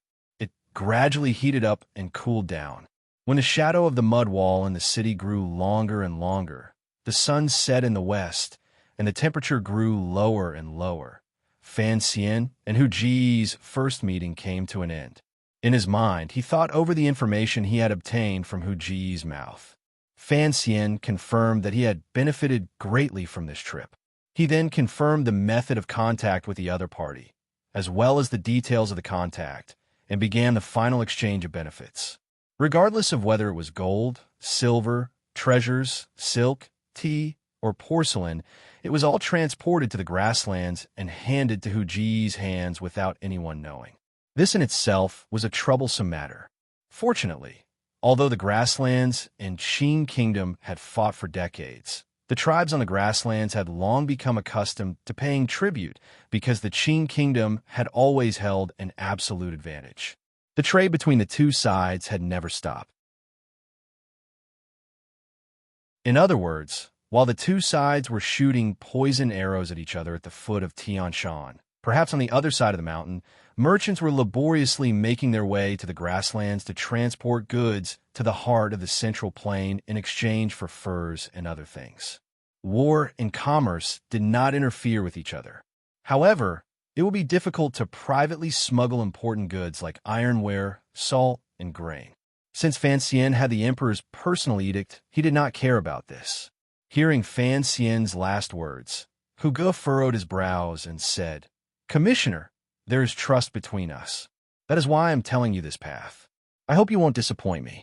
If you really disappoint me, believe me, I won't need the king's tent to move troops. On the grasslands, I will be able to destroy you." Fan Xian knew what this Hu tribe ace was afraid of. He shook his head and said, "Don't worry. Although the scenery on your side is beautiful, I am not used to drinking horse wine. I have no interest in bringing an army over." Having obtained the promise, Hu Ge relaxed slightly. He raised his wine bowl and toasted Fan Xian. He then drained it in one gulp. The wine spilled down and wet his beard and clothes. Fan Xian smiled and raised his wine bowl, preparing to end this transaction. Unexpectedly, he heard a light whistle come from outside the shop. His brows immediately furrowed, and he placed the wine bowl back on the table. This whistle was very light, like a shepherd herding a camel. It did not attract the attention of Hu Ji's people. Hu Ge noticed that Fan Xian had placed the wine bowl back on the table. His heart jumped slightly. He thought that Fan Xian still had some conditions.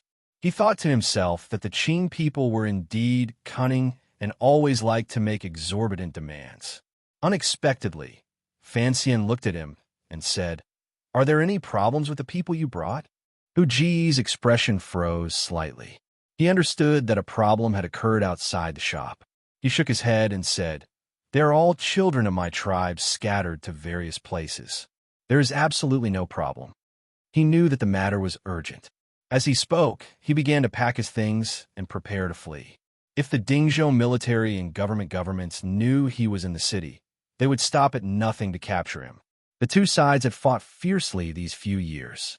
If they could capture the top ace under the left virtuous king's banner, Dingzhou would be overjoyed. Fan Xian watched his movements but did not rise. He lowered his head and quietly said, "They are still outside the street. The encirclement has not formed. Leave from the back of the house. I'll hold them off for a while for you." Hu Ge looked at him with a strange feeling. He had taken a risk to come to Dingzhou. He had not thought that the person to meet him would be Commissioner Fan of the Qing Kingdom's Overwatch Council, such an honorable figure. It was precisely because Fan Xian had personally come that Hu Ge had placed more trust in him. This was very beneficial to their future cooperation. "I won't see you out." Fan Xian raised his wine bowl and said, "Be careful on your journey. We'll meet again another day." Hu Ge nodded his head heavily and accepted the heavy package Mu Feng, or handed over. Putting his finger to his lips, he whistled. Lifting the curtain, he followed the hole in the earth toward the back of the lamb shop. At the same time, a few unremarkable merchants and workers outside the lamb shop also blended into the crowd. They are used to hiding everywhere. After all, their tribe has been massacred for many years. If they want to restore their tribe, There will always be many things that cannot be seen in the light. Mu Feng looked at Fan Xian, who had his head lowered as he drank. He knew what he was worried about and said, "I called the police early. Dingzhou will not be able to catch him." Fan Xian nodded. A few subordinates of the Overwatch Council disguised as Central Plain merchants rushed in and reported, "The guards of the Western Camp have entered the dirt street and will be here soon." Mu Feng glanced at Fan Xian, meaning to ask if he should retreat at this time. Fan Xian shook his head. Since the Dingzhou army had their eyes on them, then the carriages they had left at the mud wall earlier were also controlled by the other party. The three of them came to the lamb shop, but they left a few 6th Bureau subordinates behind to follow them from a distance. This was to prevent any accidents from happening. Since the two sides had met, there was no need to retreat. For the safety of Hu Ge and his group, Fan Xian had to delay the Qing soldiers capturing the spies for a while. "If the other party doesn't deal a heavy blow, we won't make a move." Fan Xian took a sip of wine and spoke to his subordinates. Mu Feng and the Overwatch Council officials met each other's eyes and nodded. At this moment, there was a commotion outside the lamb shop and the startling sound of horse hooves. Countless people charged in and surrounded the shop. Faintly, one could hear an official's loud cry. It was like he had discovered that a target had left the lamb shop. Fan Xian furrowed his brows and felt it was very troublesome. He stood up from the brick bed, turned around, and pulled out a piece of bamboo from the mat. He then walked out of the shop. There was a murderous aura outside the shop. There were at least 200 Dingzhou soldiers surrounding the shop. The long spears in their hands were aimed at the people walking out of the shop. The tips of the spears shot out wildly. It was as if they could turn the Central Plain merchants into mincemeat at any moment. Outside the encirclement were the well-behaved merchants. They watched this scene with curiosity and nervousness. They didn't know why the people of the general's manor would use such a large force to deal with these merchants. The clever ones had already guessed that the identities of these merchants were probably not that simple. "I can't let anyone suspect the escaped Hu Ge because of my existence." This was the true meaning hidden in the order Fan Xian had given earlier. This spy the Overwatch Council had hidden in Shi Lake was too important. Fan Xian didn't even dare trust anyone, much less in front of so many people. A soldier moved closer to the officer's ear and said something. The officer's eyes lit up. Presumably, he had confirmed the other party's identity. Looking at Fan Xian and his group, he said in a cold voice, "Someone, capture these spies." Fan Xian looked at the soldier's face and recognized him as the soldier guarding the east gate. It was this person who had examined their documents to enter the city. He immediately knew where the problem was. He couldn't help smiling helplessly and glancing at Mu Feng. Mu Feng knew that he had made some mistakes in his handling of the details and had aroused the suspicions of Dingzhou. He was angry in his heart, but he was afraid of angering Fan Xian. His expression became increasingly ugly. Surrounded by countless spears, he looked at the officer with a cold expression. His gaze was as if he was about to bring a bowl of water and swallow him alive. The officer didn't know what these merchants were thinking. Seeing that there was not a glimmer of fear on their faces, he became more and more certain that there was something strange about these merchants. As he prepared to give orders and send out a portion of his subordinates to continue capturing the people who had escaped, he urged his horse to stop in front of the merchants. He couldn't let the Dingzhou army catch up to Hu Ge. Fan Xian furrowed his brows. Mu Feng received the order. A cold light flashed through his eyes. With a push of his feet, yellow sand appeared. His entire body had already flipped up like a gray shadow. Pressing his palm against the horse's head, a short knife flew out from his sleeve. He was about to restrain the careless officer.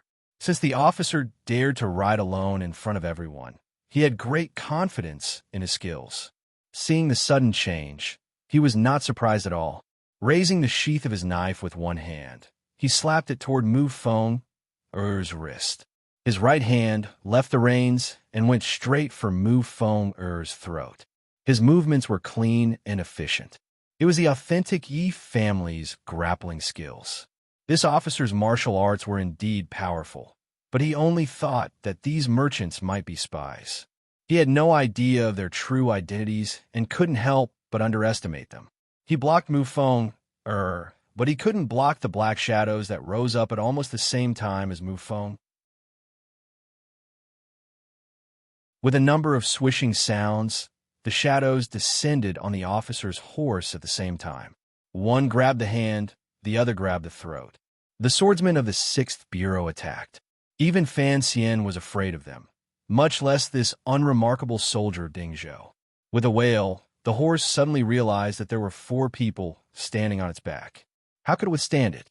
Its front hooves softened and it fell down. A cloud of dust rose. The Ding Zhou soldiers were shocked. They watched helplessly as their leader was easily captured by the spies. Mufong took the officer's knife sheath and placed the knife in his hand across his neck.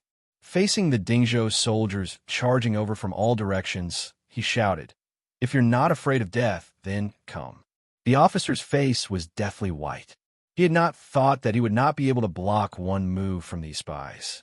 Gritting his teeth, he roared at his subordinates, "Capture these people." He now believed that these people were not only spies, but very powerful spies. For the sake of Ding Zhou's safety, why would they care about his life or death? He didn't care, but Fan Xian did. If conflict truly erupted, the Ding Zhou army would not be able to keep them. But how would they explain it to the court? "We are not spies." Fan Xian walked forward and looked at everyone warmly. "We are just merchants." With this disturbance, the officer did not have time to give the order to chase. Hu Gu and his group should have already safely escaped the encirclement. Fan Xian's state of mind had also calmed down. He indicated for his subordinates to put down the weapons in their hands. Smiling slightly at the brave officer, he said, "Sir, my subordinates are all rash people. I've frightened you." Naturally, no one believed such words. Even the most rash of Jianghu people would not attack the court's army. The officer touched his tight throat and found that he was still surrounded by these spies. Looking at Fan Xian in the lead, he ruthlessly said, "Let's see where else you can escape to."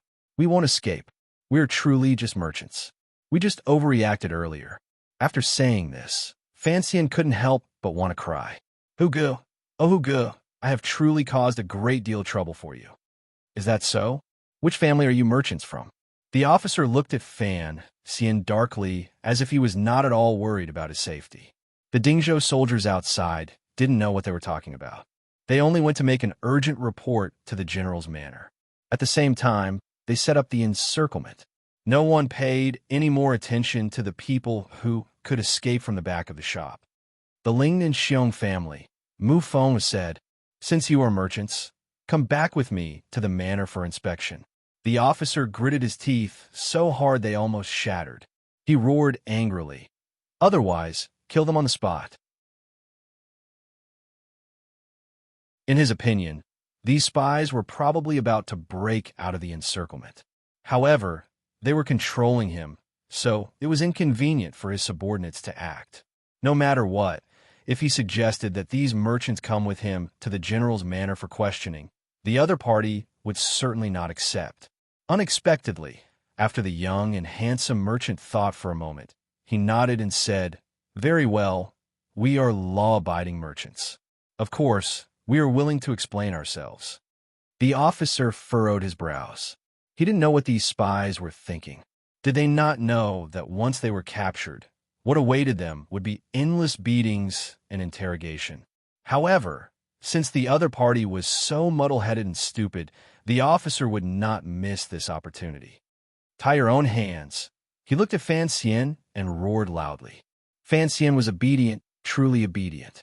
He was even more obedient than he was in front of the emperor. He obediently allowed the Ding Zhou soldiers to tie him up like a rice dumpling. Furthermore, his shoulder was hit heavily by a soldier. It was truly painful. The Overwatch Council officials under him were also obedient and obediently allowed themselves to be captured without a trace of struggle. On the contrary, it confused the Ding Zhou soldiers. Because these merchant-like spies had once subdued their immediate superior in one move, these soldiers did not hold back. As they tied them up, they secretly used some heavy blows. Fan Xian stood by the officer's side and pleaded, "Don't hit people." The officer glared at him, He couldn't understand how this spy could be so daring. Resisting in the street was a small matter, but he could still speak to him so calmly. There is still someone in the shop who has been drugged by us. Don't forget to bring him back with you. Fan Xian was more like a Dingzhou advisor. What's with all this nonsense? Just wait until you can't even die if you want to, he said sinisterly as he stared into Fan Xian's eyes. Fan Xian did not get angry. He forced a smile and said, "The merchants I brought into the city have presumably also been captured by you. Please say something and don't torture them." The officer glanced at him mockingly. He had seen countless spies, but this was the first time he had seen someone as childish and laughable as Fan Xian. Fan Xian looked at him and said seriously, "We didn't kill you earlier. How about you return our favor?" The officer became more and more confused. He felt a chill in the depths of his heart and wondered if he had done something wrong. He subconsciously stopped his subordinates from beating up the spies. Something major had happened in Dingzhou. Another group of spies had been captured. Although there were spies every year and there were new ones every month, the spies captured in the lamb shop were different. First, they had come from the heart of the Central Plain. No one knew if they wanted to do illicit salt business with Shihu or if they had a bigger plan. Second, these spies were clearly strange. The upper echelons of the Dingzhou army took great interest in this group of spies. They had always disagreed with the court and Overwatch Council's decisions. They thought that there was no godlike military advisor in the Western Hu King's tent. The reason the Hu people had been so powerful these years was all because someone within the court had colluded with them and provided them with large amounts of support. These merchant spies who came from Jiangnan through Jingdou seemed to confirm this point even more clearly. This was a serious matter, so there was no time to use torture to interrogate these spies. Before the governor's manor could reach out, the commander of the military in Dingzhou had ordered the spies to be escorted back to the general's manor. When it came to stealing credit, regardless of whether it was the front line or the rear, it was all the same. The officer escorted Fan Xian and his group into the general's manor. He found that the general was personally interrogating them. He couldn't help feeling happy. He thought to himself that although he had made a fool of himself today, he had captured these important people. His merits still outweighed his faults. "We still haven't had time to ask." The general sitting at the top ground his teeth until they creaked. "Then what are we waiting for? First, break their legs and then flog them 30 times. Then we can question them." The Dingzhou soldiers below shouted in unison and prepared to take action. The general spat on the ground and cursed.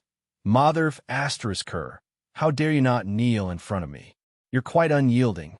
What bullsh *** T Xiong family of Lingnan? Even if you're from Xiang Mingji, I'll still beat you up." Everyone in court and the military knew that Xiang Mingji was Commissioner Fan's family property. There was basically no one in this world who dared to not give Fan Xian face. Strangely, this general's tone did not sound like he was bragging. Fan Xian raised his head with a pained expression and looked at the bearded general of the Western expedition. He wondered why this kid was so ugly. He sighed and said, "We can't beat them." The Western expedition camp's imperial general, Li Hongsheng, was angrily drinking strong wine. He wondered why these bastard Hu people never let him relax. Suddenly hearing these words, he unconsciously looked down the hall and unexpectedly saw a familiar face. The features on that face had changed slightly, but the mischievousness in his eyes was just as strong as it was in the past.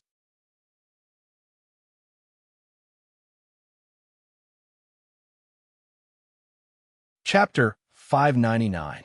The official wiped away the wine on his face and looked stupidly at the general. He didn't know why the general was angry. Was it because he had embarrassed the general's manner on the street earlier? So the general was using this method of spraying strong wine in his face to express his strong disdain for him? General Li Hongsheng didn't even glance at this trusted aide. He looked stupidly at Fan Xian disguised as a merchant in the hall. He opened his mouth and used his index finger to point downward. He tapped quickly but didn't say anything. Fan Xian glanced at him, narrowed his eyes, and shook his head imperceptibly. Li Hongsheng quickly suppressed the shock in his heart. He coughed and cleared his throat.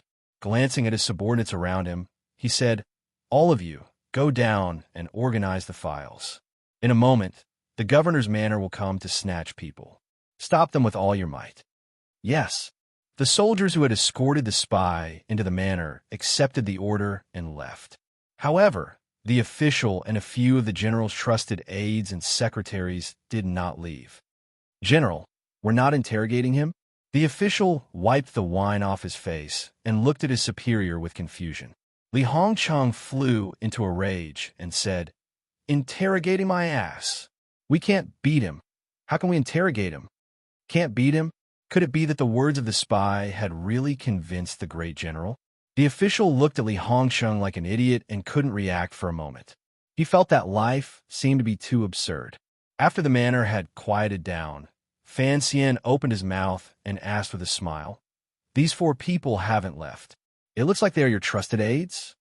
Li Hongchang had long jumped up from the hall. As he walked down, he muttered, "Nonsense. If they aren't trustworthy people, they wouldn't dare stay here." "That's good." Fan Xian didn't seem to use much strength, but the ox tendon ropes binding his arms snapped inch by inch and fell to the ground. The 4 trusted aides of the general's manor stared with wide eyes, not daring to believe their own eyes. They wondered what kind of ace this person was. They had a deeper understanding of the absurdity of life. This was an ox tendon rope specially made by the military. It was enough to tie up a 9th-level ace. How could this person so easily break free? They had no idea that the tyrannical Jinqi in Fan Xian's body had already reached its peak. Coupled with the special nature of this Jinqi, once it was fully unleashed, it could be said to be invincible. The 4 of them watched as Fan Xian escaped. Unconsciously, they wanted to pull out their weapons and attack. Fortunately, they were not truly idiots. They could already see that the situation on the field was a bit strange. They hesitantly looked at each other and felt weak in their legs. Fan Xian touched his bound wrists and looked at Li Hongchang in front of him. "Your subordinates are really ruthless." "Nonsense." Li Hongchang punched him on the shoulder and said, "Why are you here, you little brat?" He almost caused a big mess. Fan Xian felt the pain and said, "I was hit by your people. Don't hammer me." Li Hongchang heard it clearly. This bastard was using the opportunity to snitch on him. As a general, he knew the way the people under him did things. He also knew that someone of Fan Xian's status would not retaliate over such a small matter. He chuckled and didn't reply. He wanted to muddle his way through. "Sir?" The officer finally found it difficult to bear the absurdity of his life and couldn't resist opening his mouth to ask. Fan Xian turned around and pointed at the still, sleeping deputy official on a chair. "This person knows my identity. Don't let him out for now. We'll talk about it after the matter is finished." Li Hongchang nodded and hugged his shoulder. Smiling widely, he said, "News from the capital says it will be at least 10 days before you arrive. Coming so early, is there something good? I am now the local tyrant of Dingzhou.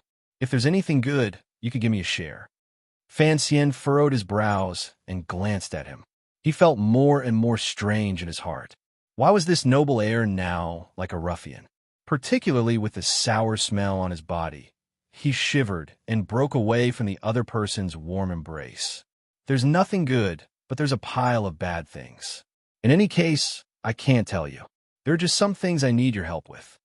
When these 2 superiors talked about serious matters, they forgot these subordinates to the side. The 4 trusted aides of the general's manor had already faintly heard the origins of these so-called spies. They couldn't help but look at each other. They then looked at the people tied up like dumplings with green and red patches on their faces. Involuntarily, their hearts began to pound. They thought to themselves that if they really beat up the court spies, given the legendary ruthless and protective temper of the Overwatch Council's old ancestor and little ancestor, what would they do? Should we untie these brothers? The officer couldn't resist asking Li Hongchang. Li Hongchang scolded, "Troublesome little ruffians, hurry up and untie them." Quickly, these 4 people released Fan Xian's Overwatch Council subordinates. They then stood to the side, at a loss as to what to do. They smiled apologetically and said apologetic words. The Overwatch Council subordinates did not show any anger. They were used to being spies, so they didn't care about such small problems. Seal off the news. Not a single word of it can get out. As for if anyone asks about the spies that were brought into the manor today, say the general's manor is secretly interrogating them. No one knew what Fan Xian said to Li Hongcheng. Li Hongcheng turned his head and said a few things in a cold voice. He then gave some orders to ensure that the whereabouts of Fan Xian and his group would not be revealed. In 3 days, choose some prisoners on death row from the prison. Fan Xian lowered his head and said, "My subordinates will help clean up the people in your manor as to what to do next. Naturally, they will do these things. We had to talk first." Li Hongcheng continued to hold Fan Xian's arm like he was afraid he would run. He dragged him toward the back garden. The remaining officials of the general's manor and the Overwatch Council watched as their immediate superiors left with their arms around each other's shoulders. They couldn't help but stare at each other and sink into silence. They didn't know how to address each other or how to deal with related matters. After a long time, it was still the officer who had brought them into the manor who coughed and looked at Mu Feng. In a gentle voice, he said, "Sir, are you from the council?" Mu Feng nodded and did not give this person a pleasant expression. Then, that sir earlier was Sir Fan Jr.? The officer lowered his voice and asked with slight fear. Mu Feng knew of the close relationship between the commissioner and King Jing's heir and nodded his head seriously. The officer swallowed. Only now did he know what kind of person he had captured. Thinking that the other party was the little ancestor of the Overwatch Council he had been afraid of earlier, his face began to pale, whiter than the flowers on the grasslands. The general's manor was originally the manor of the Yi family. Later, Li Hongcheng entered the Western Expedition Army. Given his identity, he had always lived here. 2 years ago, during the Jingdou Rebellion, half of the Dingzhou army entered the capital to quell the rebellion. Yi Zhong and Gong Dian remained in Jingdou and never returned. Thus, the general's manor became Li Hongcheng's private manor and office. There were no other people in the manor. Walking all the way to the back garden, they didn't see a single servant. Fan Xian was secretly surprised, but he didn't show it on his face. Sitting on a cold stone bench in the garden, he got used to the cold and harsh atmosphere that was completely different from the gardens of the Central Plain. Only then did he speak carefully and say, "You have to explain clearly to your subordinates that no one can think that I entered Dingzhou today. So wordy. You came 10 days early to do business.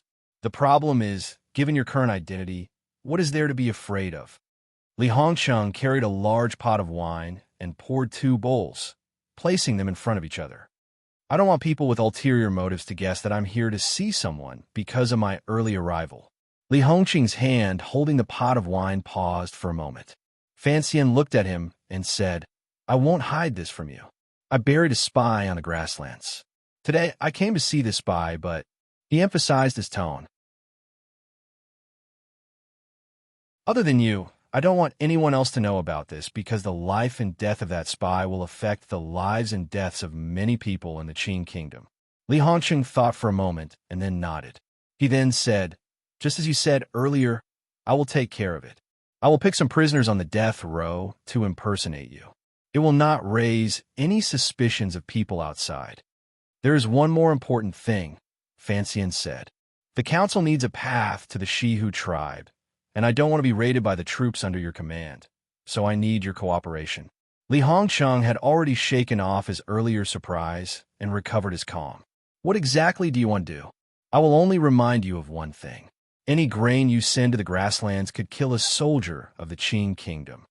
Without waiting for Fan Xian to open his mouth to explain, Li Hongcheng stared into his eyes and continued, "I don't care what the court thinks. I don't care what schemes Director Chen has. I don't care if you are preparing to raise a spy to cause internal strife among the Hu people. However, I must remind you that the Hu people are a completely different kind of existence. You're not on the border, so you don't know their savagery and fickleness. You have to be careful about nurturing a tiger and inviting disaster." Fan Xian could feel the affection contained in the other party's warning. He nodded and comfortingly said, "Don't worry, I know what I'm doing." He raised his wine bowl and drank it all with Li Hongcheng. He then let out a long breath and looked at the other party's bearded face and the wrinkles at the corners of his eyes. For a moment, he didn't know what to say. The two of them sank into silence at the same time. The back garden was completely silent. King Jing's heir, Li Hongcheng, had joined the army 3 years ago. During these 3 years, he had bravely killed the enemy and led the troops in battle. His reputation had long spread back to Jingdo and the Central Plain. The people all praised that after the great prince's western expedition, the royal family had finally produced another powerful figure who could lead troops into battle. It was because of his military service that this member of the royal family, who once had an unclear relationship with the second prince, was able to obtain the emperor's trust and take over Yizhong's position. He began to control the military affairs of the entire Dingzhou Western camp. However, it had already been 3 years. This once dissolute, confident, and handsome heir had been polished into a different appearance by the wind and sand of the frontier fortress. Furthermore, he had not returned to Jingdo in 3 years. 3 years. Although the border is tight, looking at how you are in the general's manner, it's not like you don't have time to return to the capital. Fan Xian filled 2 bowls with strong wine and quietly said, "Why don't you go back?" Li Hongqing's hand gripped the edge of the wine bowl. His expression was heavy. After a long time, he slowly said, "Go back to do what?" Fan Xian knew what he was afraid of and glanced at him with disapproval. "It's all in the past. If the emperor doubted you, how could he let you control the affairs of Dingzhou? To put it nicely, I am a general, but my control over the army is far lacking compared to the Yi families," Li Hongcheng said with his head lowered. Li Hongqing lowered his head and said, "Of course, I also don't want the Western camp to become my family's soldiers. As you can see, I only have 4 trusted aides in the manor. The officer who brought you into the manor is a member of the Yi family. I can trust him, but I can't trust the officials in Jingdo." During these 2 years, the emperor has carried out a total of 4 rotations. 1 in Yanjing, 1 in Nanzhao, and the other 4 roads have all come to Dingzhou to play. Li Hongcheng raised his head and stared into Fan Xian's eyes. "Although you have never been in command of an army, you should know that famous generals use experienced soldiers. This iron camp is truly flowing soldiers. If the general doesn't know the soldiers, how can the battle be good? When you return to Jingdo this time, you have to help me with something. Tell the emperor that the rotation cannot continue," Li Hongcheng said in a heavy tone. The replenishment of troops has indeed become more than enough because of the rotation, but when it comes to fighting, it is not the case at all. Furthermore, the attacks of the 14 Hu tribes are becoming fiercer and more cunning. Fan Xian cut off his words and said, "I know you sent a document to the Bureau of Military Affairs. I've also seen the secret memorial you sent to the emperor, but you should know why the emperor has rotated these 2 years. Yanjing and Sangzhou are in a stalemate. The emperor is using the Hu people to sharpen his knives and train his soldiers for the future. It is a very difficult matter for you to make the emperor stop this move. I don't care about the great cause of unifying the world," Li Hongcheng said angrily. Li Hongcheng said angrily, "That's right. If the day of the war comes, I am willing to be the emperor's vanguard and fight to the death on the battlefield. But right now we are in such a tight spot. If Shiliang Road is really crippled by the Hu people, how can we unify the world?" At this moment, there was only Fan Xian and him in the garden, so his words were particularly direct. He criticized the emperor's national policy as bullsh*t. In any case, he knew Fan Xian's personality and didn't care if he heard it. Fan Xian smiled bitterly and said, "What can I do? In terms of military affairs, the emperor has never allowed me to interfere. It's not like you don't know." Li Hongcheng sighed and raised his wine bowl to drink it all in one gulp. Cursing, he said in a low and pained voice, "It is possible to use war to train soldiers. However, 10 batches of new soldiers come, 7 batches go back, and 3 batches die on the grasslands. If we still use the old Dingzhou soldiers or the old subordinates of the Western Expedition Army that the Great Prince brought out, these people wouldn't have to die. But Fan Xian knew he had to remind Hong Sheng of some things to prevent him from unknowingly committing a taboo in the future. If we only use the Dingzhou army and the old subordinates of the Western Expedition Army, how can we attack northern Qi and Dongyi? During the Jingdo Rebellion 2 years ago, the Qin family's rebel army was almost completely wiped out. The internal structure of the army suddenly became unstable, and military power dropped rapidly. The emperor must use Dingzhou to pick up the edge of the Qin army again. There's no need to talk about this anymore. Don't bring this up to the court again. Not only will it have no effect, but it will also make the emperor unhappy.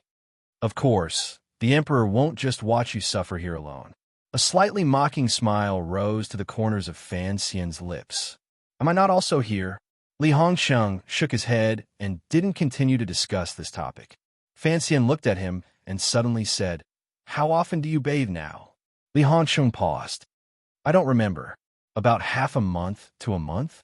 Fan Xian sniffled and laughingly scolded. "No wonder you smell so bad." Li Hongsheng glared at him. Fan Xian smiled. "Dingzhou has deep wells. There's no shortage of water. Furthermore, you're a general. Can't you even bathe?" "I'm too lazy." Li Hongsheng smiled and shook his head. "If you were like me and had once spent half a year fighting the Hu people on the grasslands and deserts, you would also be used to days without bathing. Besides, it's all work that involves fighting and carrying sticks. Beside me are a group of rough people. Who would care about this? The subordinates don't care, but do the concubines in the manor not care?" Fan Xian picked up a cucumber and stuffed it into his mouth to chew as he spoke indistinctly. Li Hongsheng paused. A moment later, he smiled slightly and said, "There are no concubines in the manor. The people of the Yi family have all returned to the capital. I only left behind a few servants." Fan Xian raised his head in shock, not daring to believe his ears. King Jing's heir, Li Hongsheng, had been famous in Jingdo for his dissolute ways. He secretly helped the second prince manage half the brothels and women under heaven.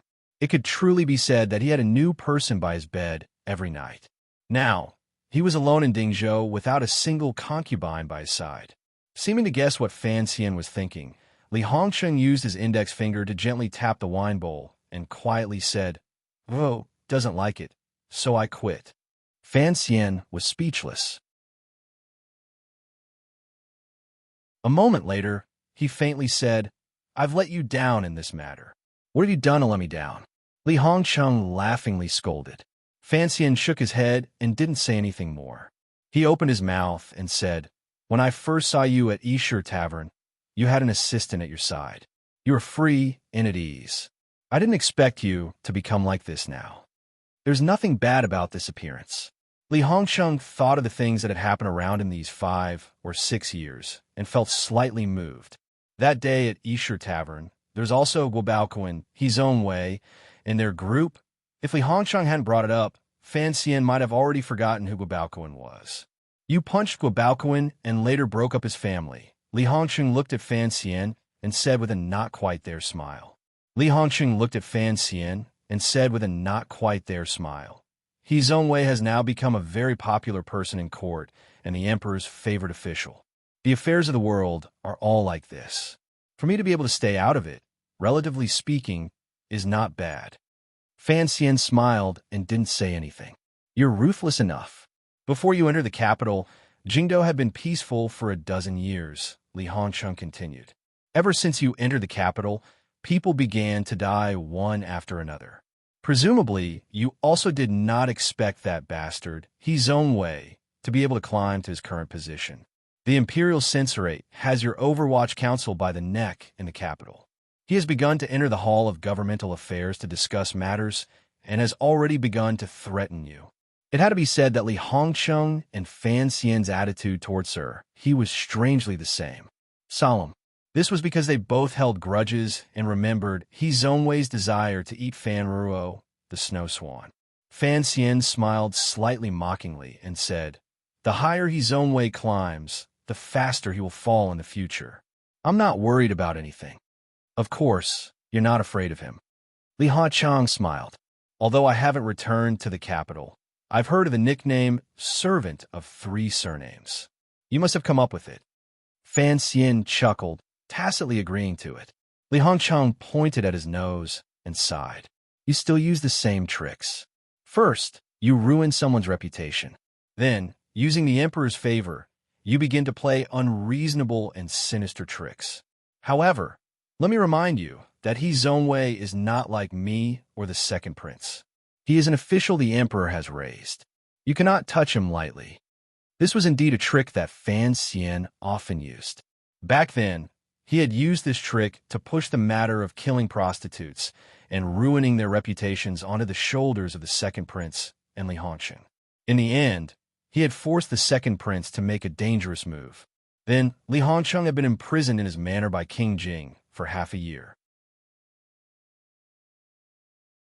Correct. There are many officials in the court who are beginning to cling to He Zhongwei's leg, servant of three surnames.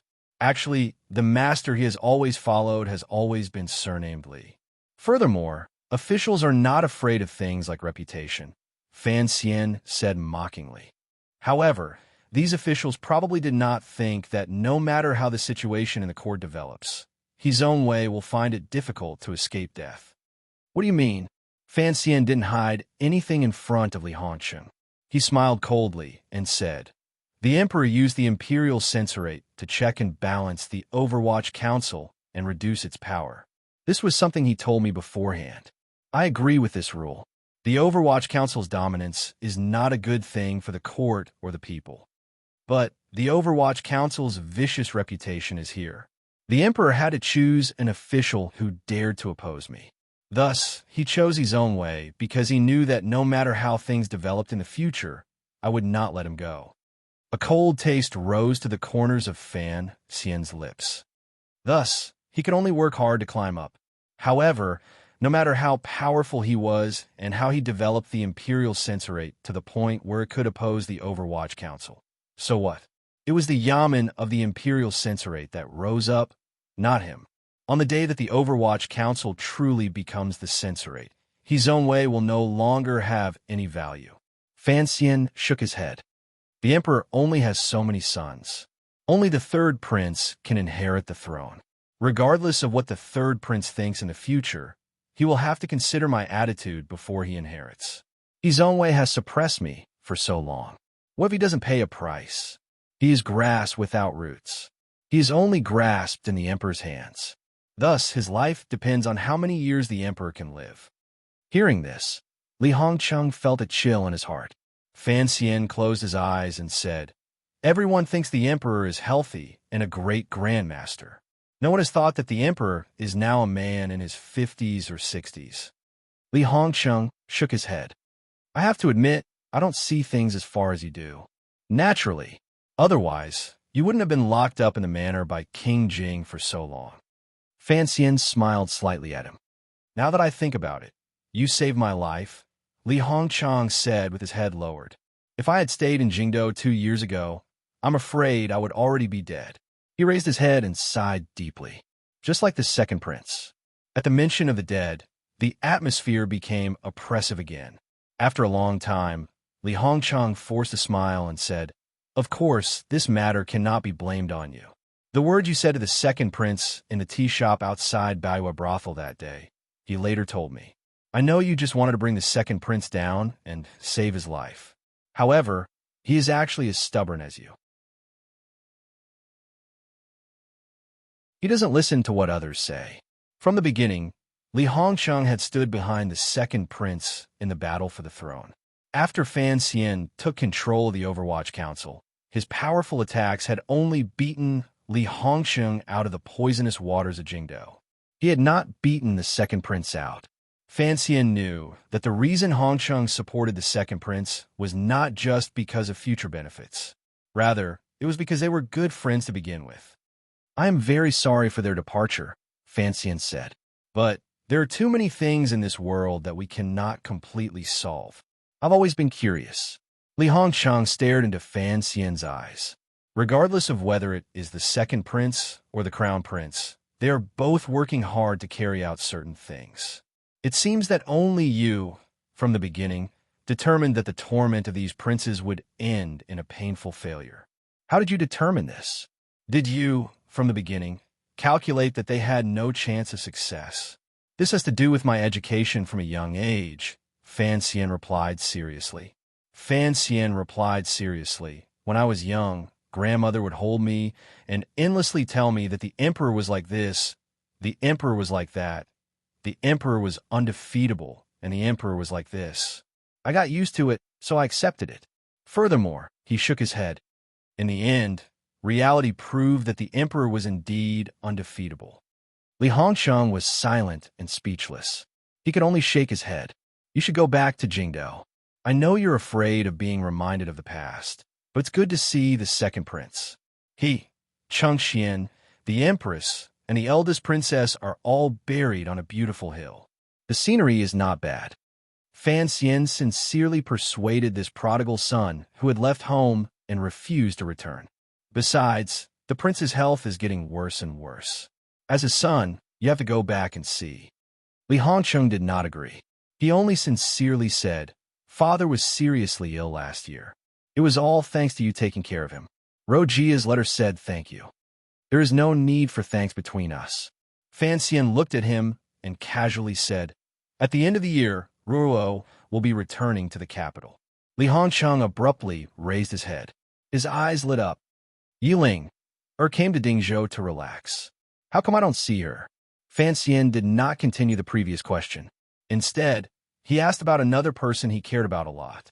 After the second prince died, when I had accompanied Yiling for a while. In the end, it was not very effective. Later, it was Yizhong who asked for an edict to have his daughter sent back to Dingzhou, where she had grown up. Li Hongsheng was in Dingzhou. His friendship with the second prince was not shallow. It was indeed appropriate for him to take care of Yiling. Li Hongsheng laughed bitterly and said, After this Wang Fei saw the grasslands, her mood improved greatly. However, she is not someone who can stay idle. At this time, she is in Qingzhou. Qingzhou. Fan Xian sucked in a cold breath and said with blame, That is the farthest city. It could start a war with Shi Hu at any moment. What can I do? Li Hongsheng glared at him. There are countless old Yi family generals in the western camp. Those generals look at Yiling like she is a little ancestor. They don't even dare to make a sound. If she wants to go to the frontier to fight, kill, and heal, how can I stop her? Fan Xian repeatedly shook his head and scolded. What nonsense! Immediately after, he suddenly thought of something and said, Fortunately, I'm about to go to Qingzhou. When I come back, I'll kidnap her and bring her back. After these words were said, it was Li Hongqing's turn to suck in a cold breath. He cursed angrily. You're going to Qingzhou? Do you want something to happen and then the emperor to slaughter the entire Dingzhou army to accompany you in death? The cover has changed. Everyone, please look. This is the final Qing Yu Year cover. Thank you for bringing out the crazy knife again. Also, I'm about to add the introduction. Yes, it's the last volume. I've done everything that needs to be done. Friends with monthly votes, please help vote. This month, I still need everyone's support. If I don't ask, there won't be any votes. Objective reality, please help me. P.S. I recommend a book, Food and Lust in the Tang Dynasty. The introduction is as follows. A few voluptuous girls, because they were drunk, transmigrated to the Tang Dynasty. They don't understand ancient Chinese and can't read ancient characters. With great difficulty, they start a business and settle down peacefully. Then, they run into Li Er wanting to cause trouble at Xuanwu Gate. Seeing that their dream of food and lust had become a bubble, survival or destruction was the question they needed to consider. Book number 1049646 that you're tuning in to the Warrior Lore YouTube channel. Don't forget to subscribe and join us on this journey to catch the most captivating stories.